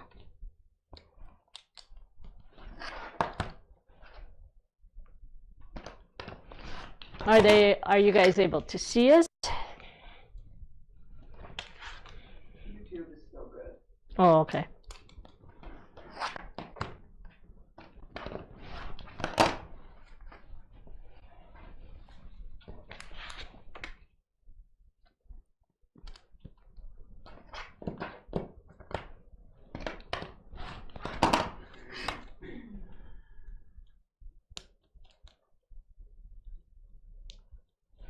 There's a little piece of thread got caught there. Get rid of that.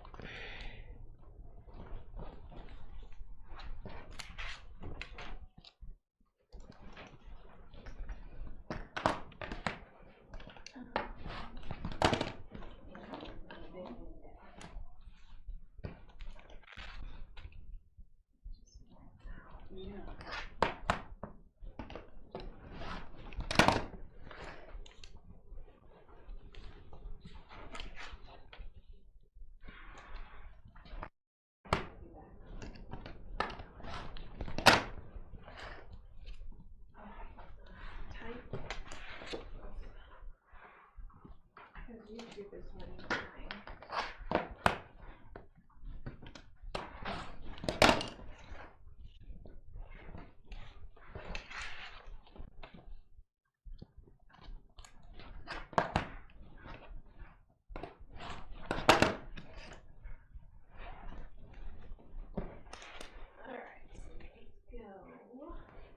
Is it still recording me? Yeah. Okay. Fine on YouTube, and that's the one. We'll just. Yeah, so I'm gonna reconnect on Facebook here, but I gotta get back.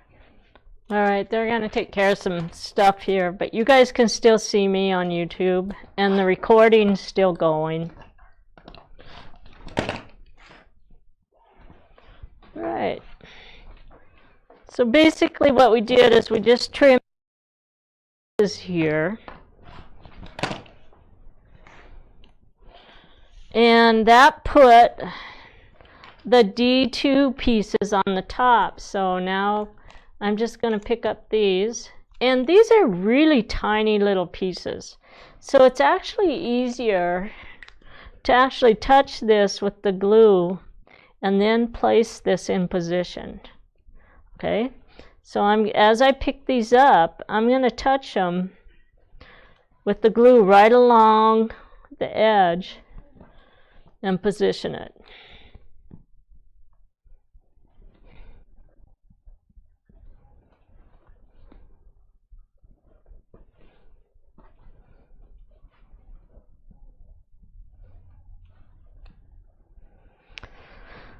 So there's 4.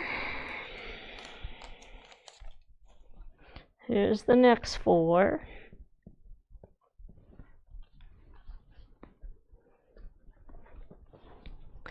And these pieces are plenty big, so you shouldn't have any problem making sure that they fit underneath this little section right here.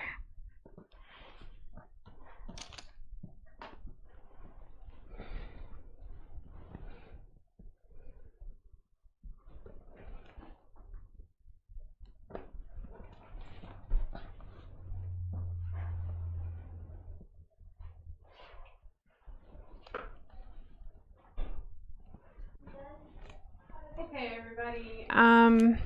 YouTube was fine, and they continued to watch Judy, and Facebook disconnected. So we got it back up and running. I believe. Hold on. I might have to push a couple more buttons here. So, hold on. I gotta put in a couple things here.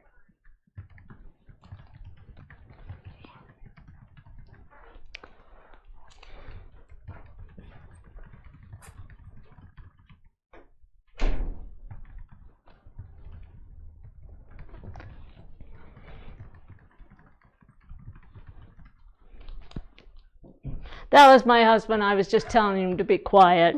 That's why I was going, shh, don't talk to me, I'm busy.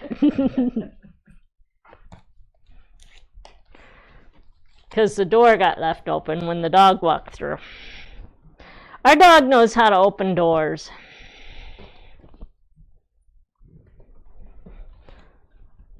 Okay, now we are back online for sure for whatever this page is. Facebook. Sorry about that. Okay, so YouTube never lost connection. So for those of you who missed the last probably 5 minutes of video, make a mental note of about 1 hour 45 minutes in, and you can run over and join us again with Judy. But really, you didn't miss anything. No, I'm all done with my stacking during that process. Yeah, you just waited for her to do the stacking. And I know some of you are probably looking for where we're at, but hopefully you guys will all figure out how to find us one more time. So sorry, Facebook disconnected. We're all connected. It looks like our viewers are coming back on. And like I said, if you're looking for all of the little bits you missed, you can go back and check us out on YouTube after the video. So I'm gonna turn it back over to Judy and Janie. All right, so just so you guys know, the other night when I was doing all my counting, I was missing some pieces, and I was like, I'm not gonna go back through and find them, so I just went and cut a few extras. Well, I just found them. They always show up someplace. So anyway, these are extras because I cut a few more pieces the other night. Okay, so I have everything stacked. There's 16 pieces stacked, and those are ready to go. And I'm just going to run them all through my machine really fast, okay? But before I run these through, I want to actually have you guys set this group up. And then we can basically do all of our sewing at the same time. So these pieces are curved piecing, all right? I need to get all of the fabric on the back of these units, and then we're going to go sew the TRP lines. So we have these stacked in order. So we're going to start with unit D61, and we're going to flip the fabric over.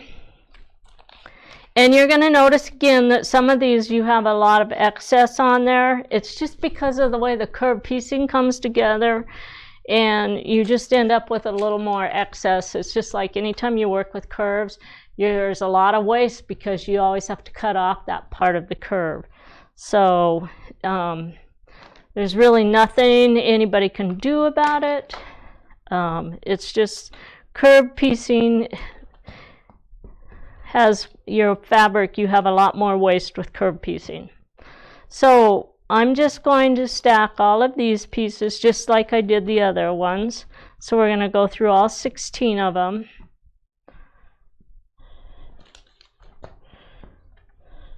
And I'm using the repositionable glue this time because I'm actually gluing them onto the fabric. But I'm not putting a lot of glue on there. We're going to flip the next group over. And then we're going to take the D6 pieces.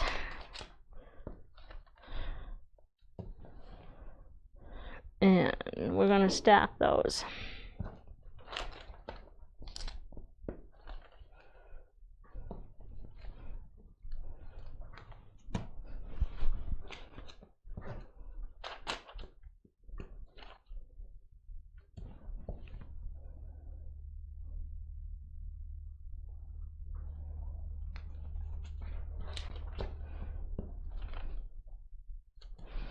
So there's my D3s.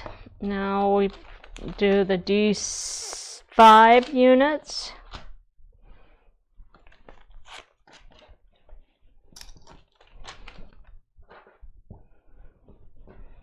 And that's going to sit on there just like that.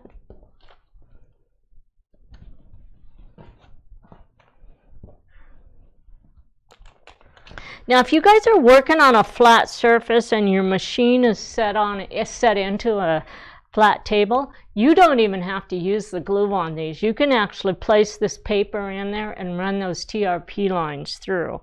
But where I have to pick them up, I'm going to have to make sure that they're glued on this particular table.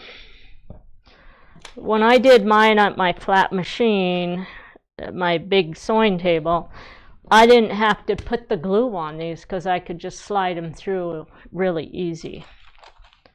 But if you have to lift them up, then you're going to have that glued in position. So we're going to pull.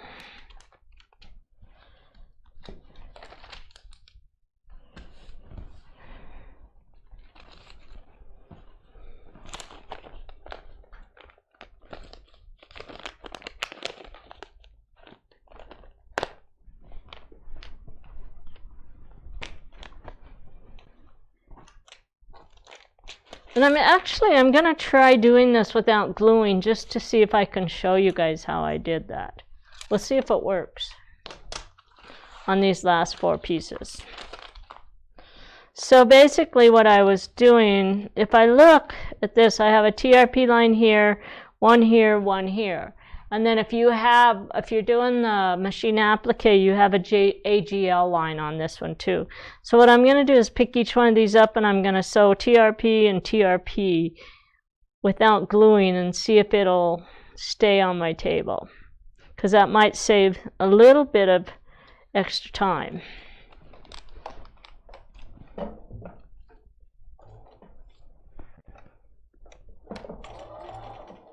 Oops.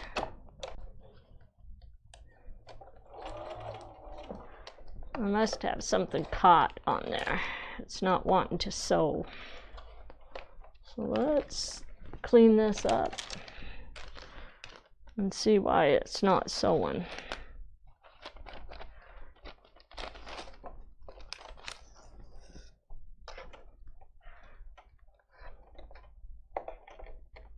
Okay. Now it should sew. So I have to get that on there and make sure it doesn't move on me. And it's not sewing again, so give me a second. There must be something caught down underneath it.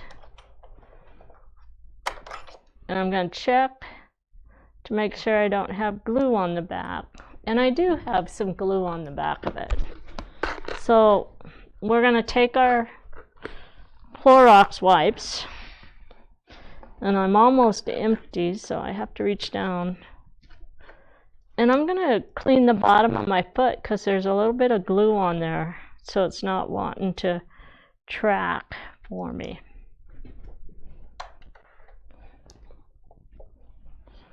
And then we're going to pull. That one's loose. That one's.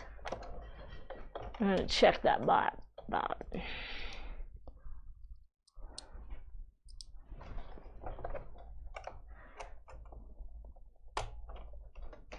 Okay.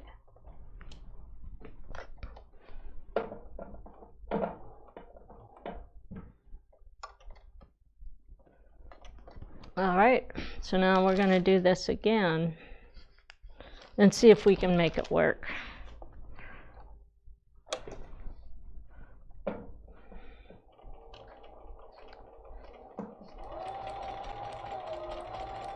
And now it likes me. So do you guys know what happened there? What was happening is there was some glue that had built up on the bottom part of my foot from that repositionable. So you have to keep wiping that off. And I usually wipe it off several times. And once it's wiped off, then it just tracks the way it's supposed to.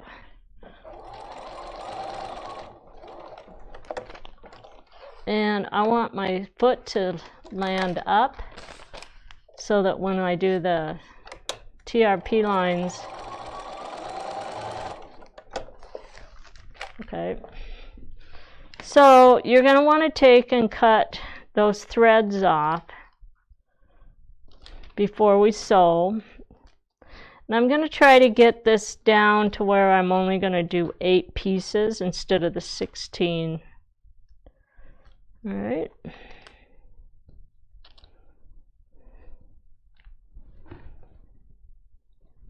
Everything is sticking to me right now. Okay, so if you can get those to sew on there without gluing, then it just saves you a lot of extra glue time. It is really easy when you're on a flat machine, a lot easier than on this one, but it still might save you a lot of time. I'm going to slide this back. And this one actually has 3 TRP lines on it, so there's a lot more thread to cut off.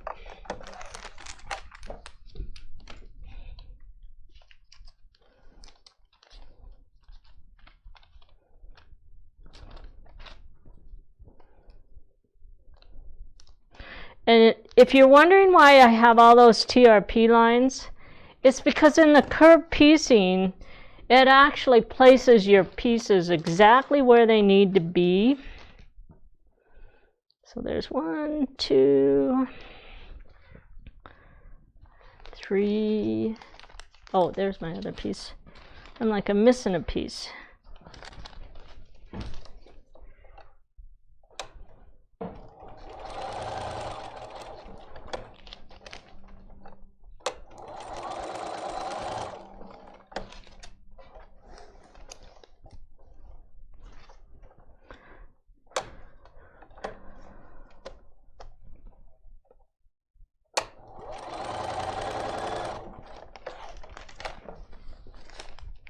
Some people like to use different colored threads when they're doing their TRP lines. It definitely is an advantage if you have a hard time seeing your threads. And that's one of the fun things about this quilt is you can actually go through and get all those TRP lines sewn prior to, you can get everything sewn at one time here. So changing your thread to do it would not be a big deal. All right, so we're going to take these, stack. Now all of these have TRP lines as well, so we're going to go ahead. The bottom one doesn't, so that one doesn't. So we're going to run these through too.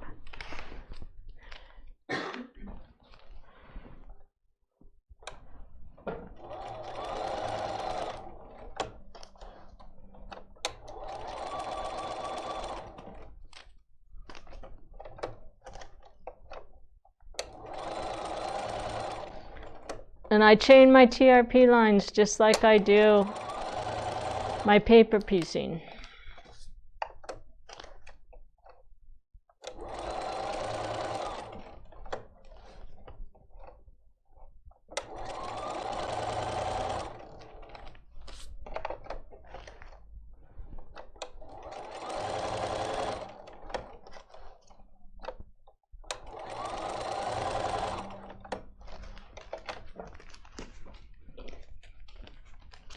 So we have those 4 done.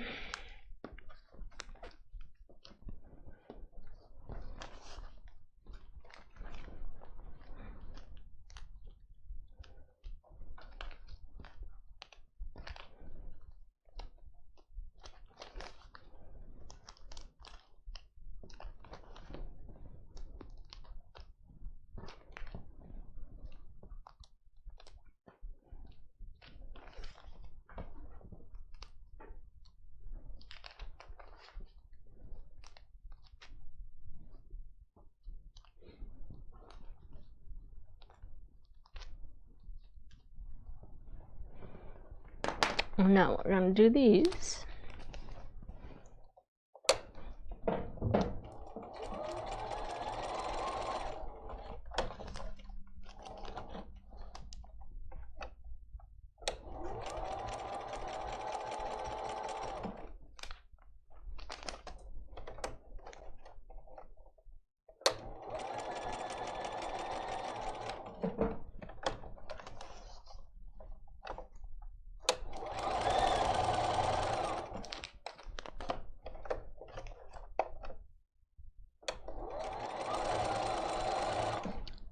And I did increase my stitch length just a little bit for these TRP lines.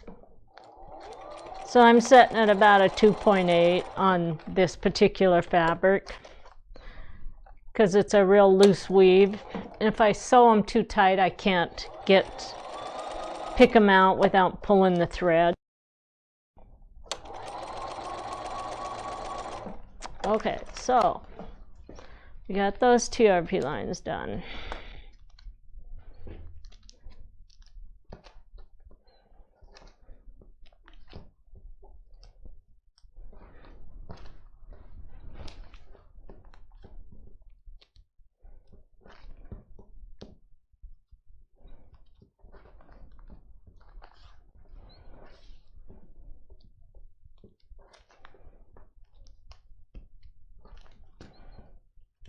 If you guys read my instructions, it's always telling you after you sew the TRP lines to go ahead and clean those threads off.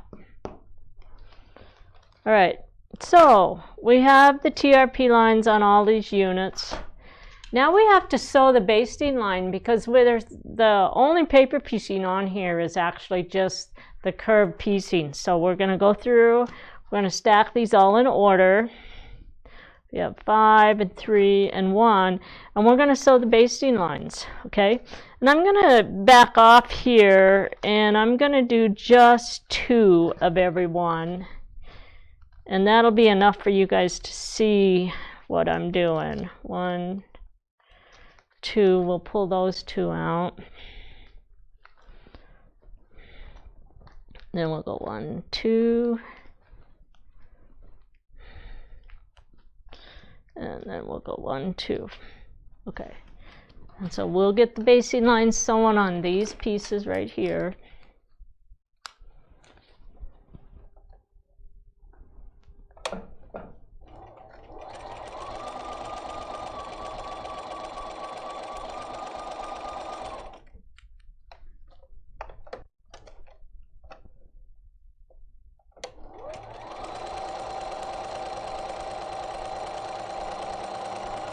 And if you want to sew the basting lines with a different colored thread, you can definitely do that as well.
So we have the basting lines, and on this D7 unit you have a whole bunch of excess right along here. You can actually just cut that excess off. And then I'm just going to cut the threads.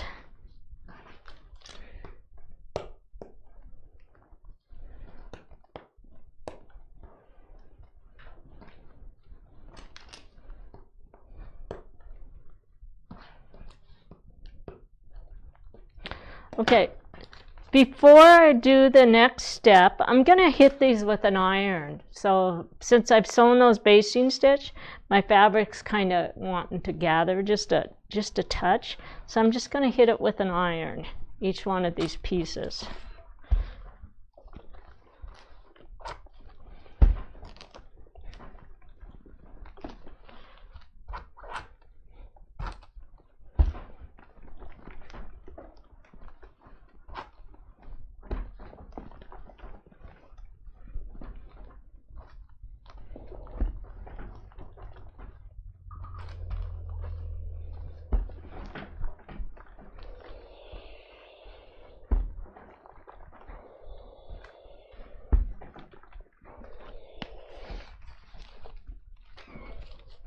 Okay, so I have all my pieces stacked again, and I'm going to get rid of this off my table. And we're going to take 2 of these off. That's my D12 pieces. So if I look here, these are my D12 pieces. Okay. So I can see my basting stitches. You guys can't see them because I actually did them in white. But there is a basting stitch right along there. And what I have to do is I have to set this up because this piece right here is going to set on top like this. Okay? Now, if you want to get rid of this excess here, go ahead and get rid of it because it makes it a little bit easier to see where you're going to be putting those pieces. So now when I look at this, now I can see, oh, that's the way that's going to fit on there. Okay? So I'm going to take my first piece, and there's no TRP lines to match up. What I want you to do is right here where this curve starts, you're going to start that curve about a 1/4 of an inch right at the end of past that, the beginning of your basting line. So here's the beginning of my basting line. I'm going to set the beginning of that curve about a 1/4 of an inch before that basting line and position it. And then I'm going to come over here and I'm going to run my glue pin on the inside of that basting line, and we're going to glue this piece on. We're just going to pull it back. That's going to create a little ruffle from that piece, and it's going to look like that. Okay, and then we're going to do that again. So this is going to come in here like that. I'm going to flip it over, and I'm going to run this right along that. Okay, so now I have a ruffle there. So we're going to pull 2 pieces off of this one. Put those over there. And we're going to do the same thing here. We have a lot of that excess, so I'm just going to get rid of that excess.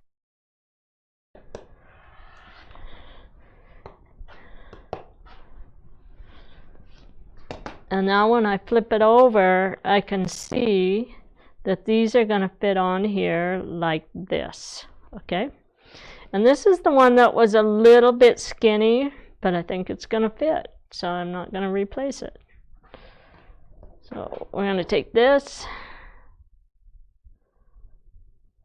put the glue on the inside there,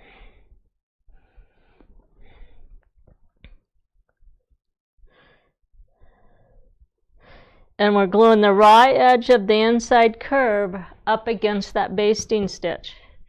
And then you're going to push that in and then fold this back and check it and make sure that it's covering the piece the way it's supposed to, and that one's covering it exactly the way it's supposed to. So I'm just going to set those pieces like that. We're going to do that again. So, and there's pictures in your instructions that show how those are setting. You go all the way.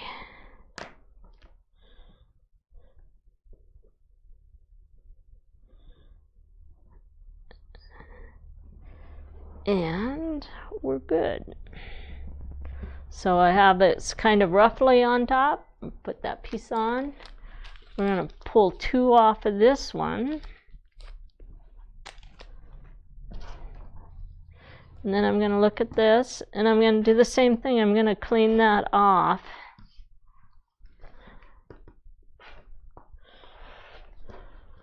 Okay. And now I can see that that's going to sit there, and that's correct.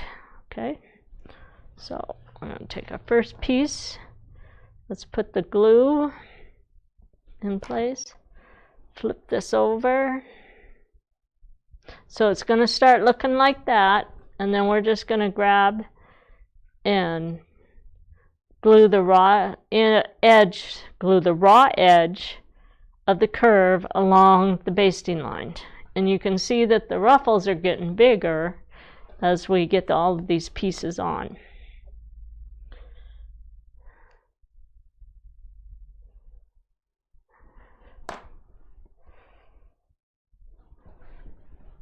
So see how that's looking? And then just take that and pull it back. Just pull it back. We're not stretching it, we're just pulling this side back, and that's what's creating that ruffle there. That's going to go there. And now we're going to look at this piece. So let's flip this one. We can see where the paper is on that, so I don't need to trim that off. And this is going to set on here just like that. So I can see when I'm looking at it how that's going to position there. All right. So we're going to flip it over. Flip this back like that. And throw the cap on the floor. Glue, that's going to come up.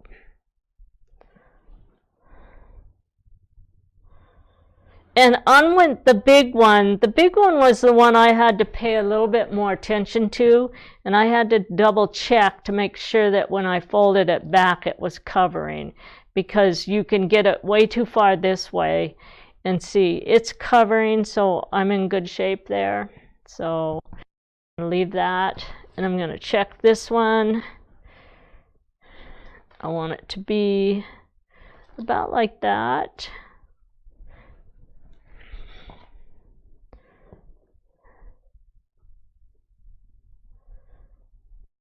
You guys can see the glue that I'm putting on there. And we're going to start up here at the beginning and work back to the end of the basting line. And then we're going to fold it and make sure that it's covering. So on this one I'm really close here, but it is going to cover. So I'm not going to pull it off, but I should have had that a little bit moved the other direction. So, but we're good. So now I have all my pieces glued on, and we're done with the glue. So we can get that out of the way. We're going to take all of these pieces, and we're going to sit down, and we're going to do some sewing. We're going to sew this pile and this pile. And we're going to start with these pieces. Get that started. And I'm going to sew right on sew line 2. And again, we're going to lift the paper up like this. Just like we were sewing on that vein. I'm going to downsize my stitch to about 1.8. And the reason I like to downsize the stitch when I'm doing curves is my foot doesn't jump as far. And so it gives me more of a chance to stay ahead of the foot to make sure I don't have puckers building underneath there.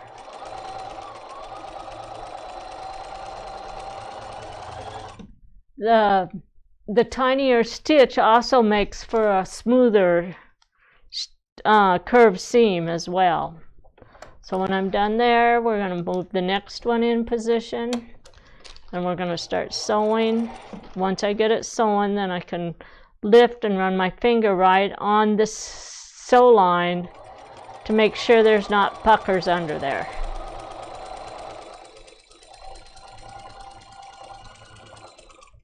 Then we're going to grab the next piece.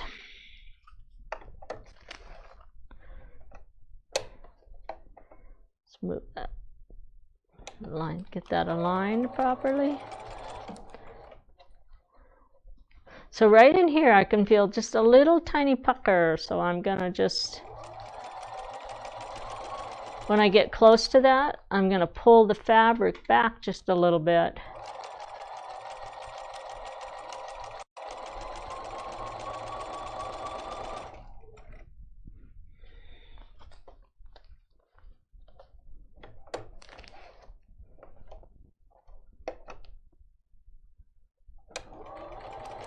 Get that started.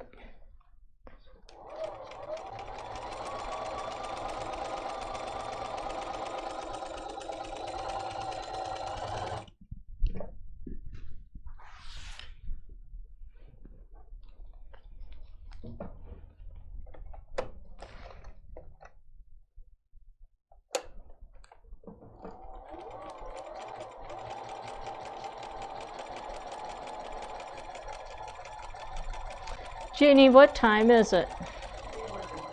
And what time am I supposed to be done? Oh, probably around 4. Okay, so we're good. Yeah. Yeah, we're doing pretty good today.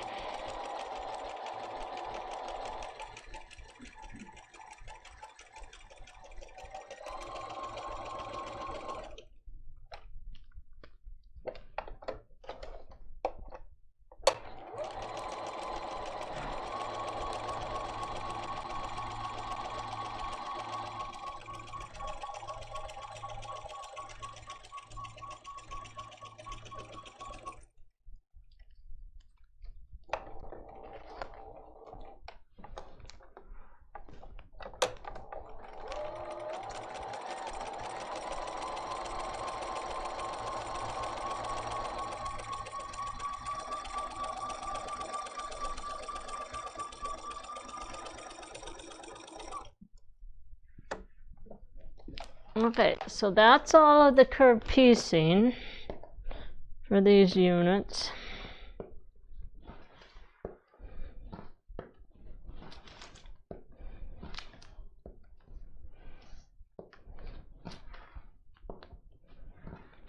Okay, now we're going to run this group through.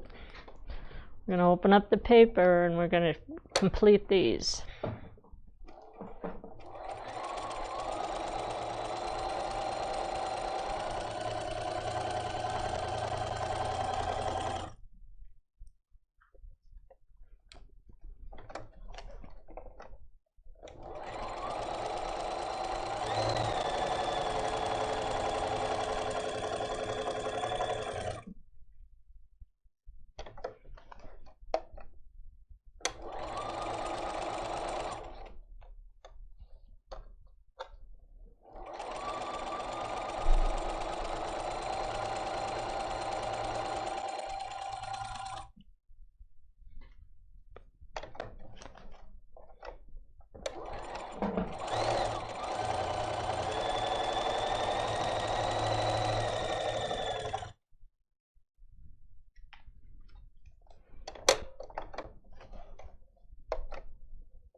Okay, so now I'm gonna actually cut 2 off and then put the rest over here. We'll cut 2 off.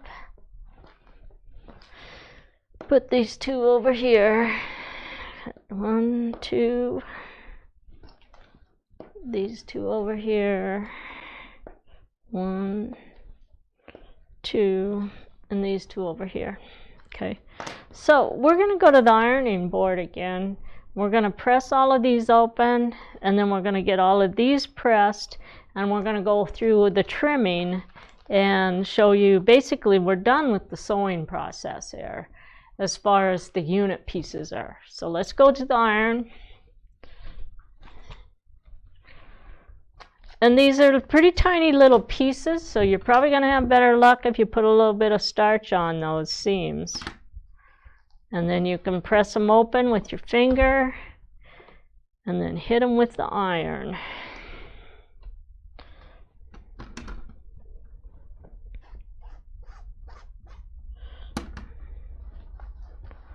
So use your finger to press them open and then press it with the iron.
That pile done. All right, so on this one, this is a curved seam again.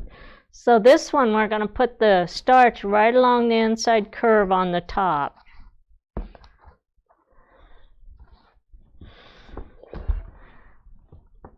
And then you're going to just press that till it lays flat.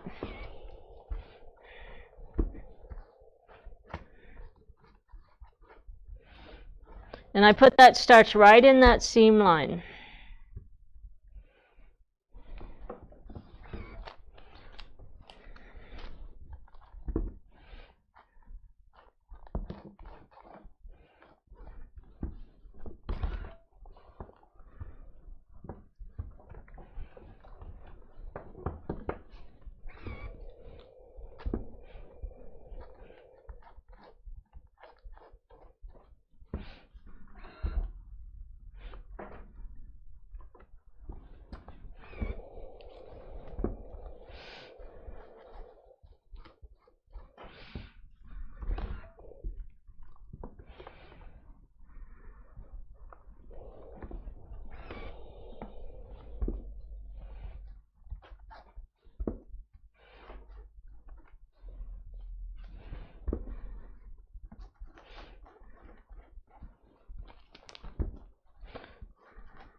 Okay.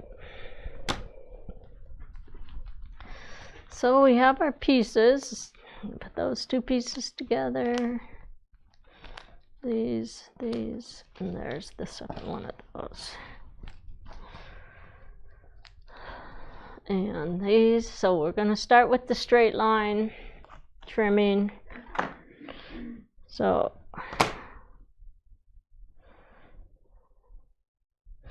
I will tell you, if you can teach yourself how to do straight line free motion trimming, you'll get through the trimming on your curves a lot faster.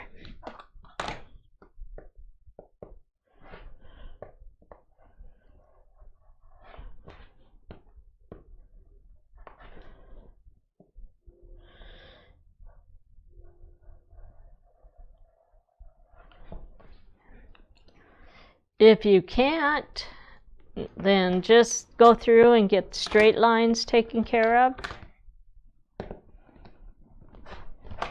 And then you can come back and pick up your curved piecing rollers. The bottom of this piece is a slight curve, and this the diamond, this is called the cutting template for it's a curved diamond ruler is the name of this ruler.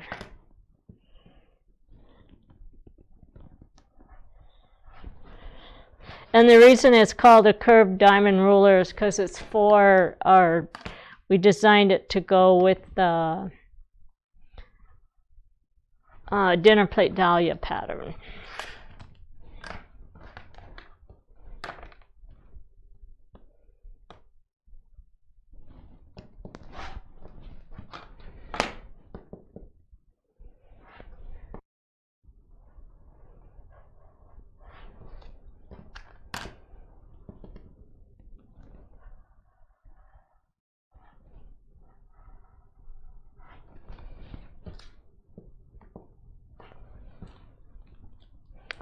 So these are my little 2 pieces. I'm going to trim some of these as we go.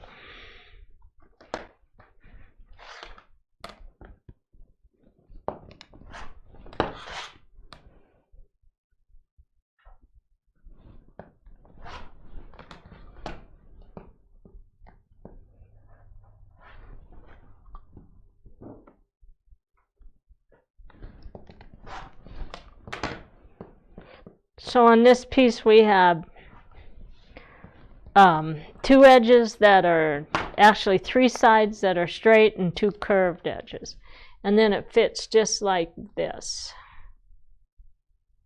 This is the way that piece fits in there.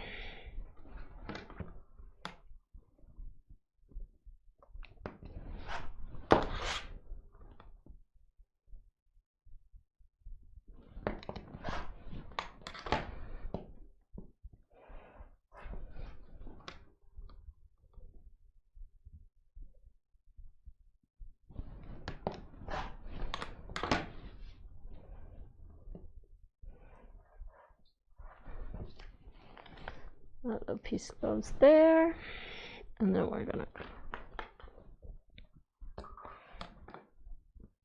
on this piece you have 1 straight edge and the rest are curves. So you have inside curves. Actually there's 2 straight edges there.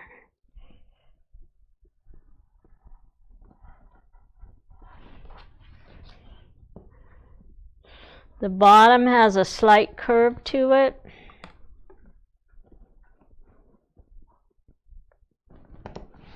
This side is straight, and this edge here has a slight curve. Okay. And then that piece fits in there like that, and that piece fits there like that.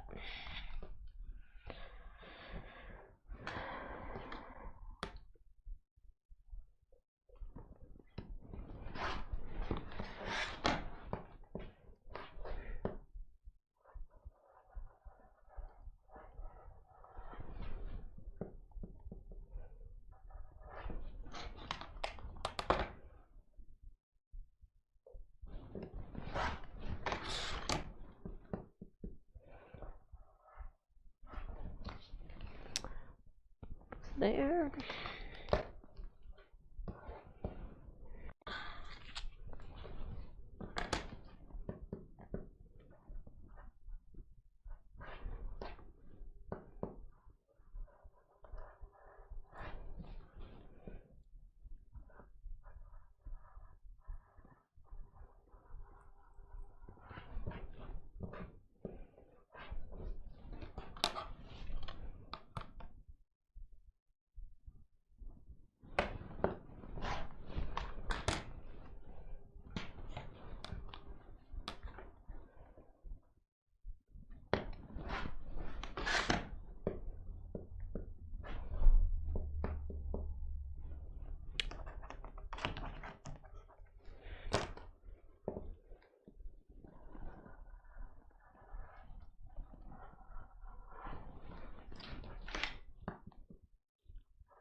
That piece goes like that.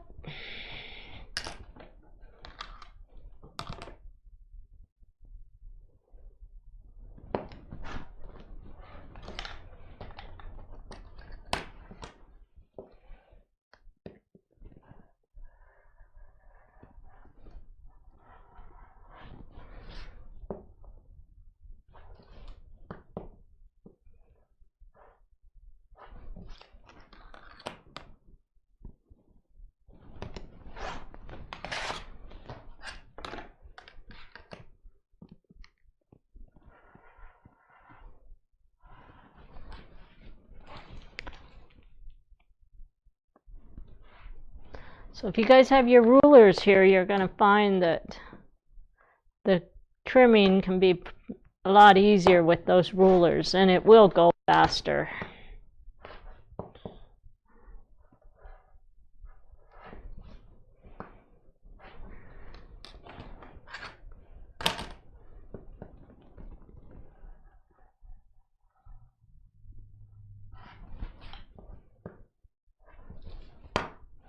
That little piece goes there. It's starting to look like a flower.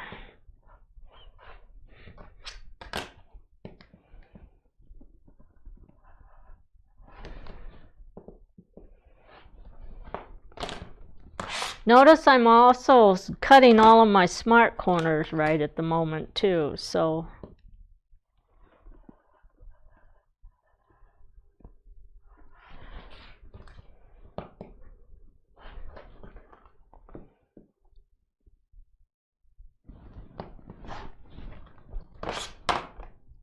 there.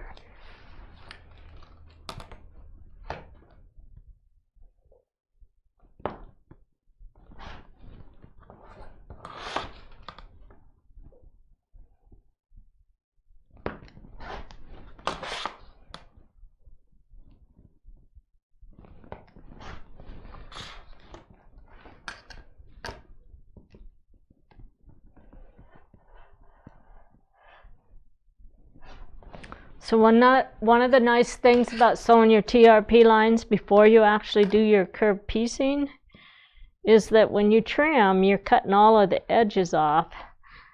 And so you don't end up sewing all those extra threads into your seam allowance. It just pulls right out when you start to pull your TRP lines out.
Okay, so we have everything trimmed, but we still have some trimming underneath the curved piece units that we did the curved piecing on.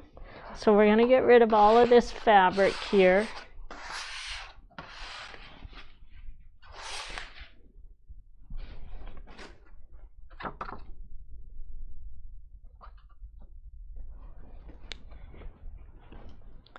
And we're going to take this piece up here like that. I'm going to leave the paper to the bottom. Paper's on the table, and I'm going to fold this back, and I'm going to trim along that vein. So it looks like that. So I have my paper, and then here's what I just cut off. Put paper down, fold back the petal on the flower, and trim off the excess. Paper down.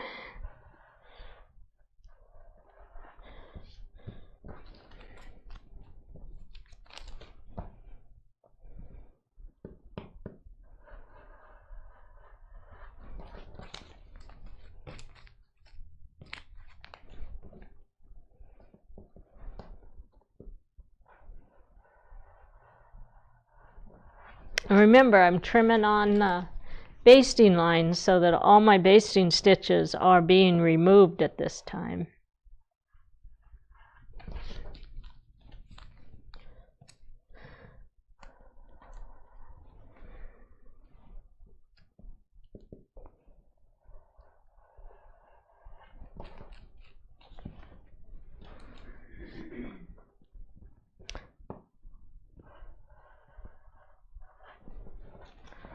All right, so remember, if you make a mistake on that curve, you know, get cleaning up underneath the petal here, it's not the end of the world.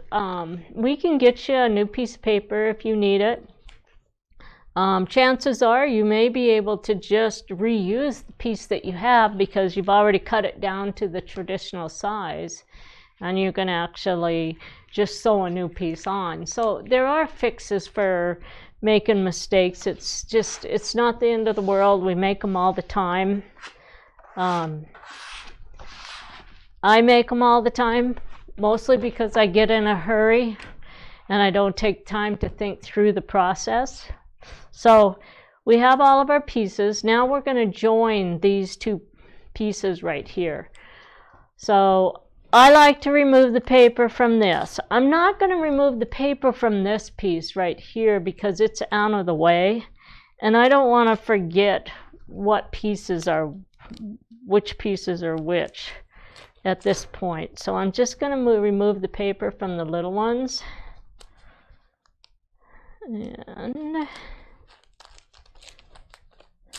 we're going to tear right along those basting lines. And I'm actually going to show you a little trick on that with the next one. So that piece goes there. So if you have a basting line there and you have to tear, you can do the same thing along a straight line. You can actually take and place your fold template right along the stitch line and tear that back. You can place the fold template along your basting line, tear it back, and then just pull the other half off of it. Okay, so let's tear this part off.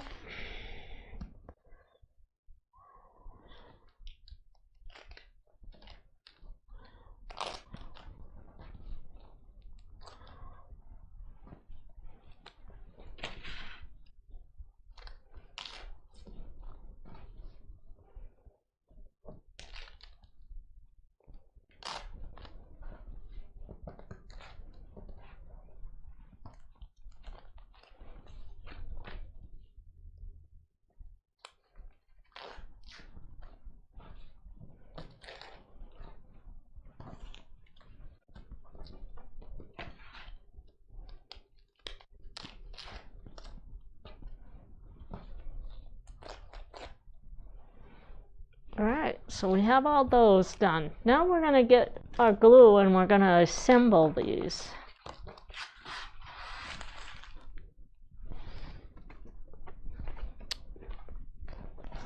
So I'm going to take this piece, I'm going to flip this piece, it's going to be wrong side up, and I'm actually just going to put a little bit of glue right along the edge, and I'm going to match this smart corner and this smart corner and just press the other piece on there like that. Put glue on both the beginning and the end, and then press the glue together.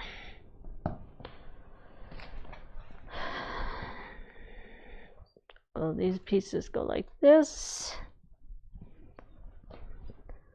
Glue on both the ends, the beginning and the end.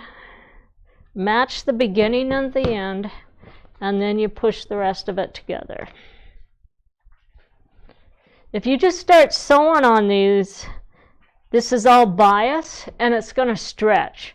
And when you're done sewing, you're going to notice that the bottom or the tops, they're not even anymore. So these are worth your time to glue because it's bias here and it's bias on that piece as well.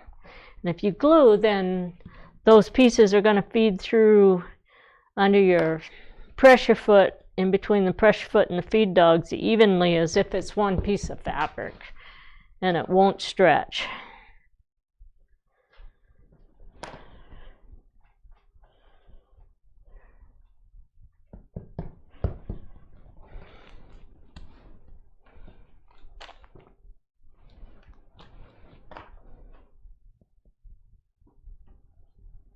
I'm going to leave this like that and put it on this way.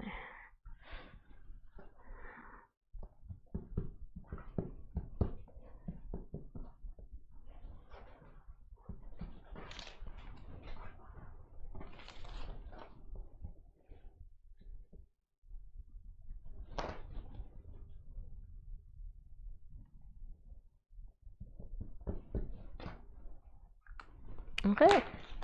Now we're going to run all of those pieces through. And we want to do a 1/4 inch seam on these.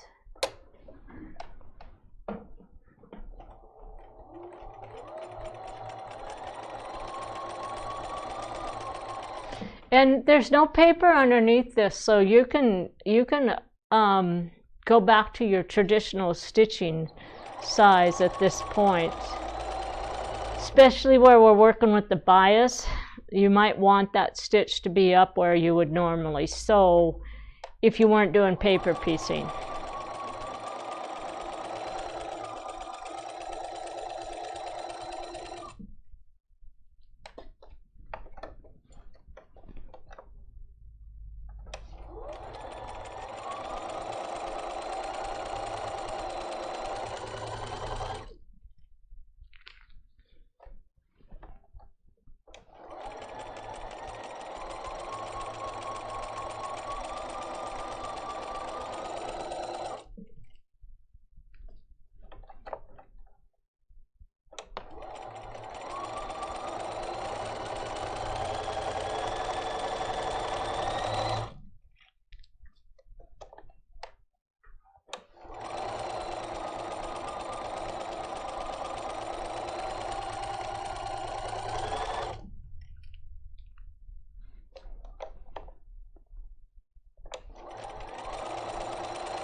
Alright, so now I'm just going to cut between everything here.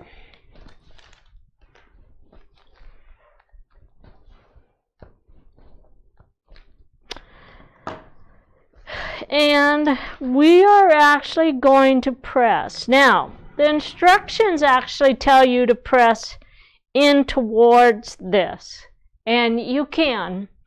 The reason why is because pressing this direction, then you don't end up with your little seams overlapping right here. But you do have a little bit more bulk between this area, okay? On the top of where the point is, that's going to get a little bulky, all right? So I'm going to show you, you can do it the other way, but if I press it in, if I press it this way, then I'm going to come back and I'm going to clip out a little piece right here. And then it'll lay in there just fine for me. I've done it both ways, and they both work. The way the instructions are set up takes a little bit less explanation of trying to clean that little space out. But I am going to give you both that option. I need to find a pair of scissors, though, which I believe are right here. So here's my little curved scissors. So I'm going to show you this other option, and then you can decide which way you want to do it. So you could either press it the way the instructions say, where you're pressing into the white spike, or you can press towards the big piece. And that's the way I'm going to show you how to do it on this. So we're going to take all of these to our iron. We're not going to pull the paper off of the big pieces yet. So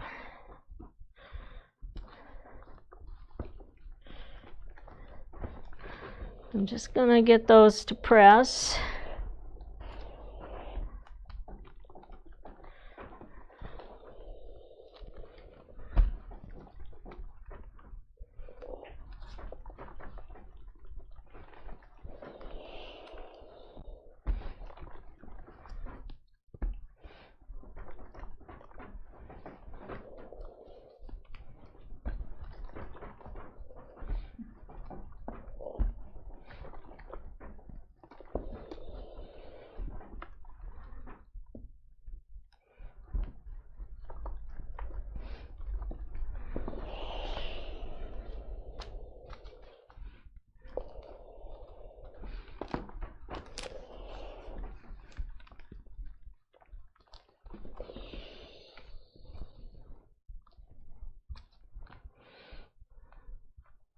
I'm going to repress. I'm going to do one both ways so you guys can see what the difference is.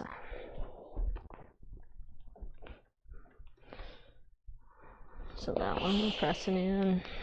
That one's pressed that way. That one's pressed that way.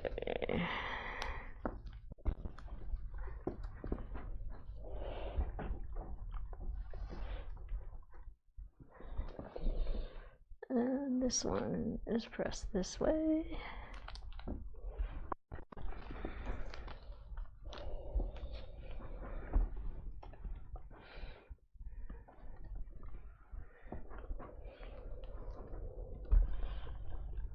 Okay.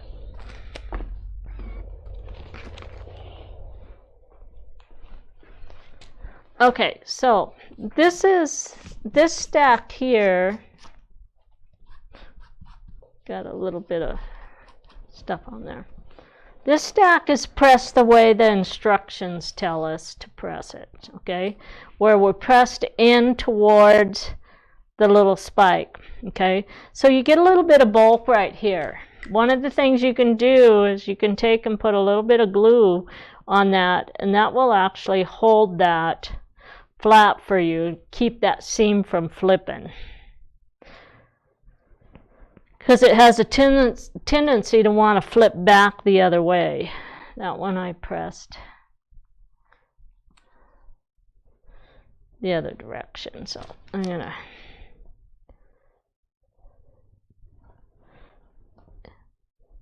and I can also glue it right there at the end as well. Okay, and I need to repress this one.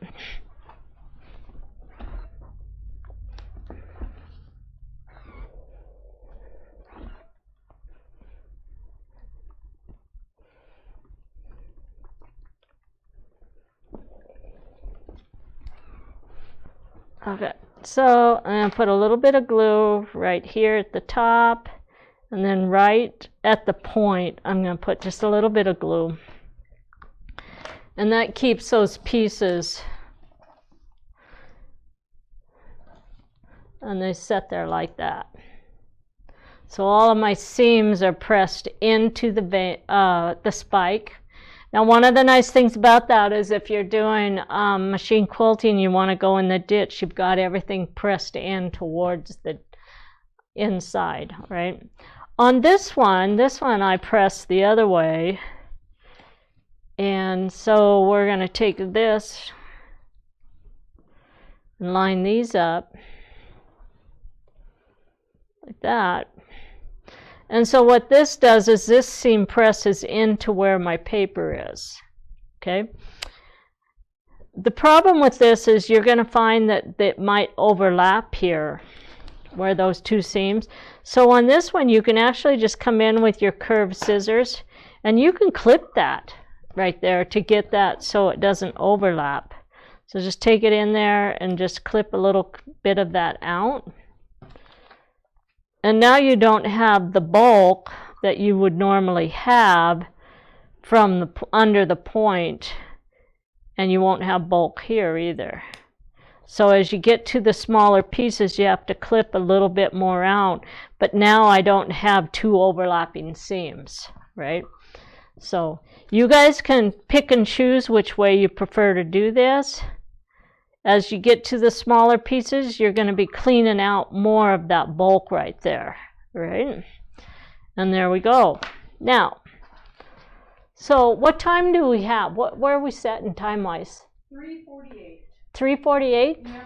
Okay, you guys, we have enough time. Next week is when I'm supposed to be doing all of the curved piecing. But let's go ahead and sew one of these together today. And then that will give us more time to set up applique and talk about what we need to do next week. So if you look at our pieces here, we have, you'll notice on a couple of these units that we have these little snippet marks. We call those snippet marks. And the reason those are there is because that, right in that curved area, the way that falls on the fabric, it's pretty much straight of the grain. So when I start to do that curved piecing, it doesn't want to roll very well for me. And so we added those snippet marks. Some of them we didn't add because they were big enough. There was enough, they were bigger pieces like here. This is big enough. It rolled around just fine for me. So we only had an issue on a couple of them. So what I'm going to do is I'm going to actually flip these pieces over, put it like this, and we're going to take and just clip. Before I remove the paper, I clip those snippet marks.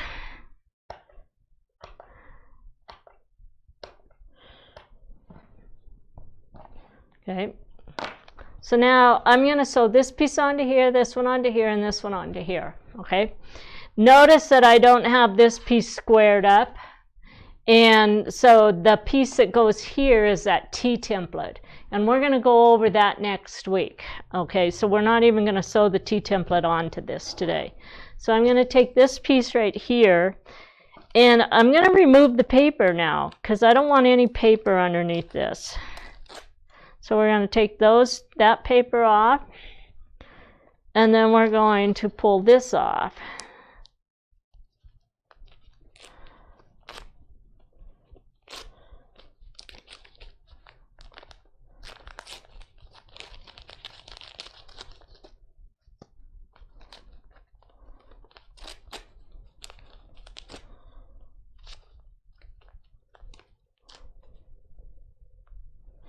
All right, so my TRP lines, this TRP line, when I flip this over, is going to lay right down into that seam allowance.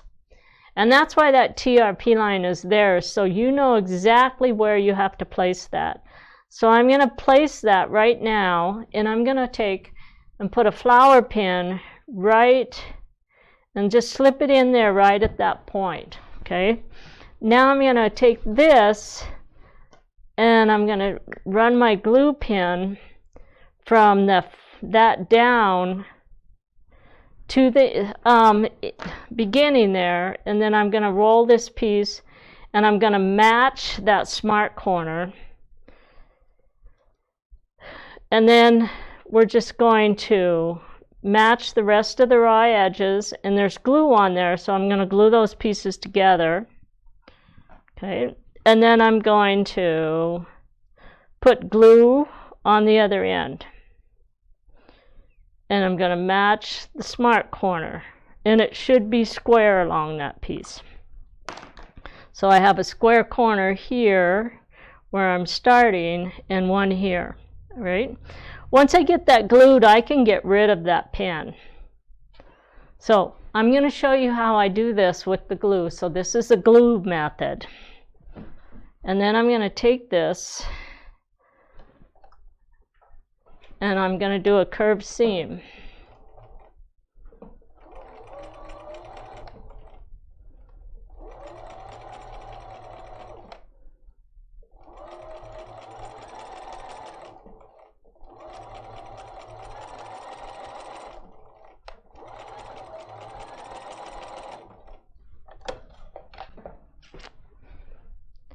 And when I did my stitching, I started at 1/4 of an inch in, and when I got down to this end, I ended right on the point of that smart corner that was trimmed.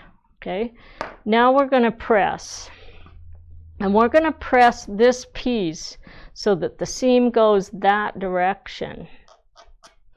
All right, so I'm going to go put some starch on that and press that seam open.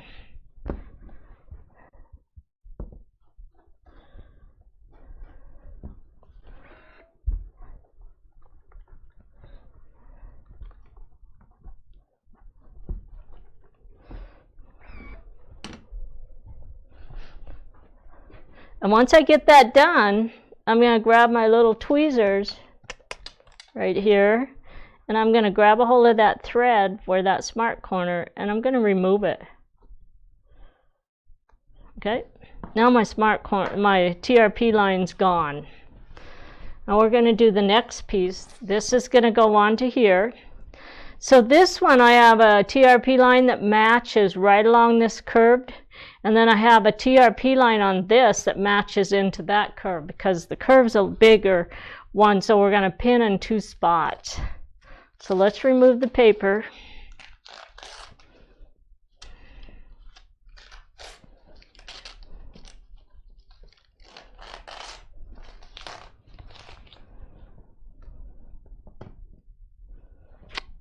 And we're going to start at the top one here.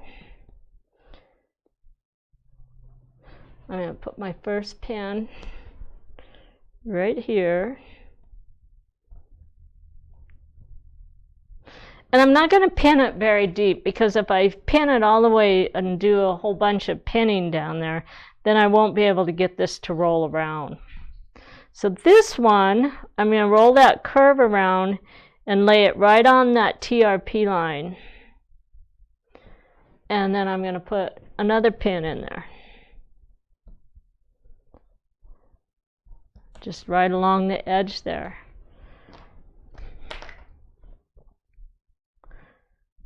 And then I'm going to run my glue, and I'm going to match down there. Then I can lift this and put a little bit of glue in between the 2 pins and glue along where I did those little snippet lines. And then we can do the end part. So now I have this whole piece glued on, and we're going to sew it.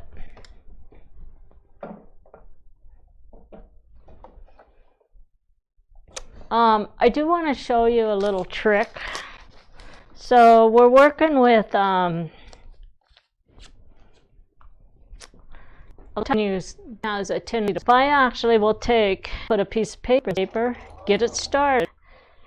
I'm going to put my needle down so it's down, and then I can lay the beginning of that right on that paper, line it up with my foot right on this side, and I don't have to lift my pressure foot, and I can just sew, and the paper will pull that right through, and it makes a great starter, and I don't have to worry about it pulling down into the feed dogs.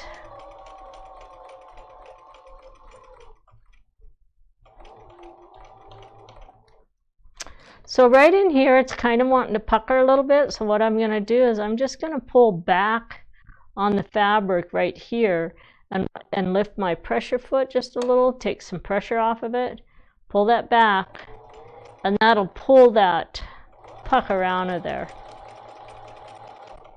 Now I'm going to do the same thing.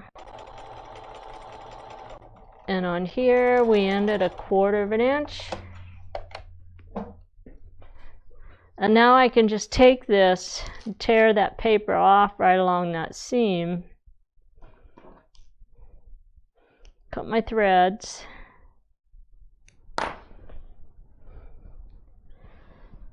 And then I'm going to come in here and I'm going to press this.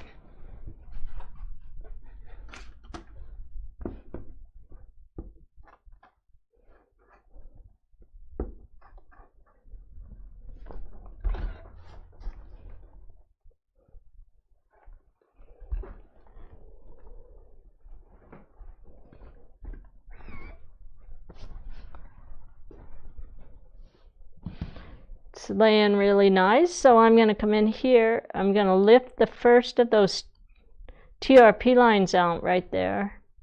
With my stiletto, pull the thread out of the seam.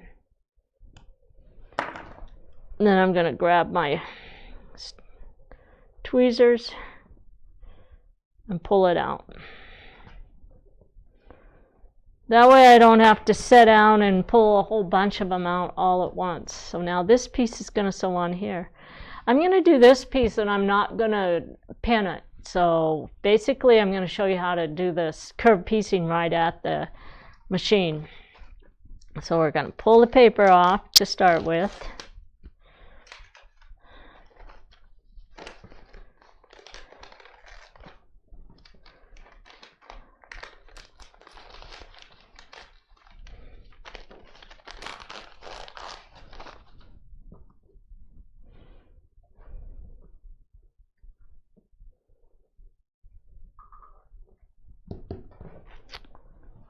And we're going to start right here. So the first piece I'm going to do is I'm going to take this and I'm going to flip it over and I'm going to glue right here at that smart corner and get that started. So it's going to look just like that. And I'm just going to take it to the machine this way. I'm going to get a piece of starter paper, make sure there's no glue on the back of it.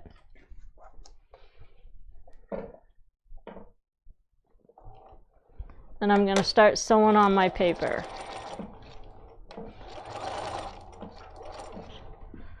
Now we're going to take these two pieces and I'm going to sew about 3 stitches in, and then I'm going to stop and I'm going to match up this seam right here with this TRP line. But I'm going to stitch about 3 stitches in on that, on my piece. Okay. I'm going to lift my pressure foot and I'm going to roll this around, and I can place that right on that seam where it belongs. Match it up, put the pressure foot down,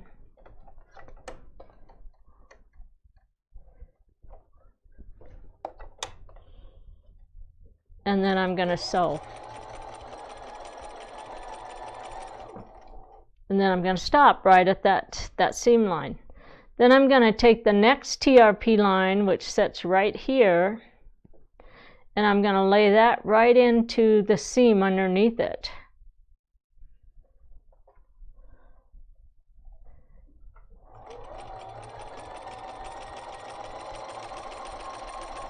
And I'm going to stop sewing there. Then I'm going to match this TRP line and this TRP line, place those right on top of each other.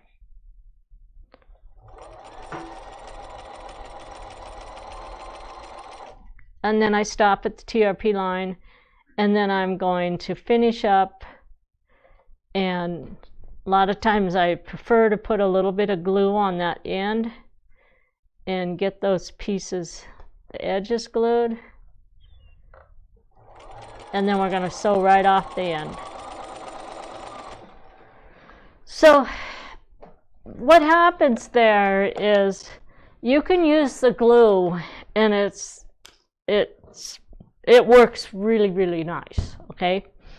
But if you can train yourself to do your curved piecing by just following those TRP lines and placing them as you go, you can save yourself a lot of glue and a lot of time gluing.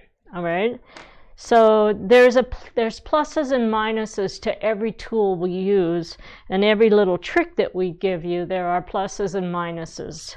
And for me, I can sit down and run all of my curved piecing through without doing any glue, just other than just the very first and then the very last. And the rest of it I place right there at my machine, because I have all those TRP lines, and I know exactly where it's supposed to fall. So my points fall right onto the tips of the TRP lines. So now we're going to take this one, and let's go ahead and pull the TRP lines out on this. And what I'm doing is I'm using the stiletto to pull it out, the threads out of the seam allowance.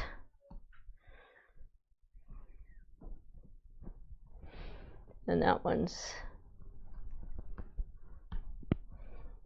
must have got hit with the needle, because that didn't want to come out, but it's out now. So now I can just grab this, grab each thread, and they pull right out for me.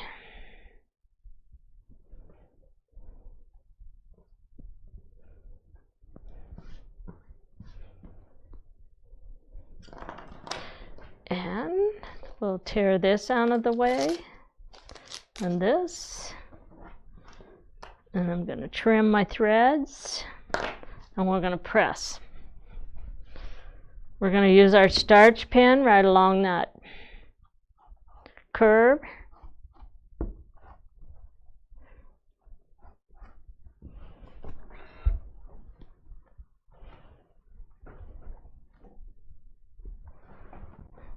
All right.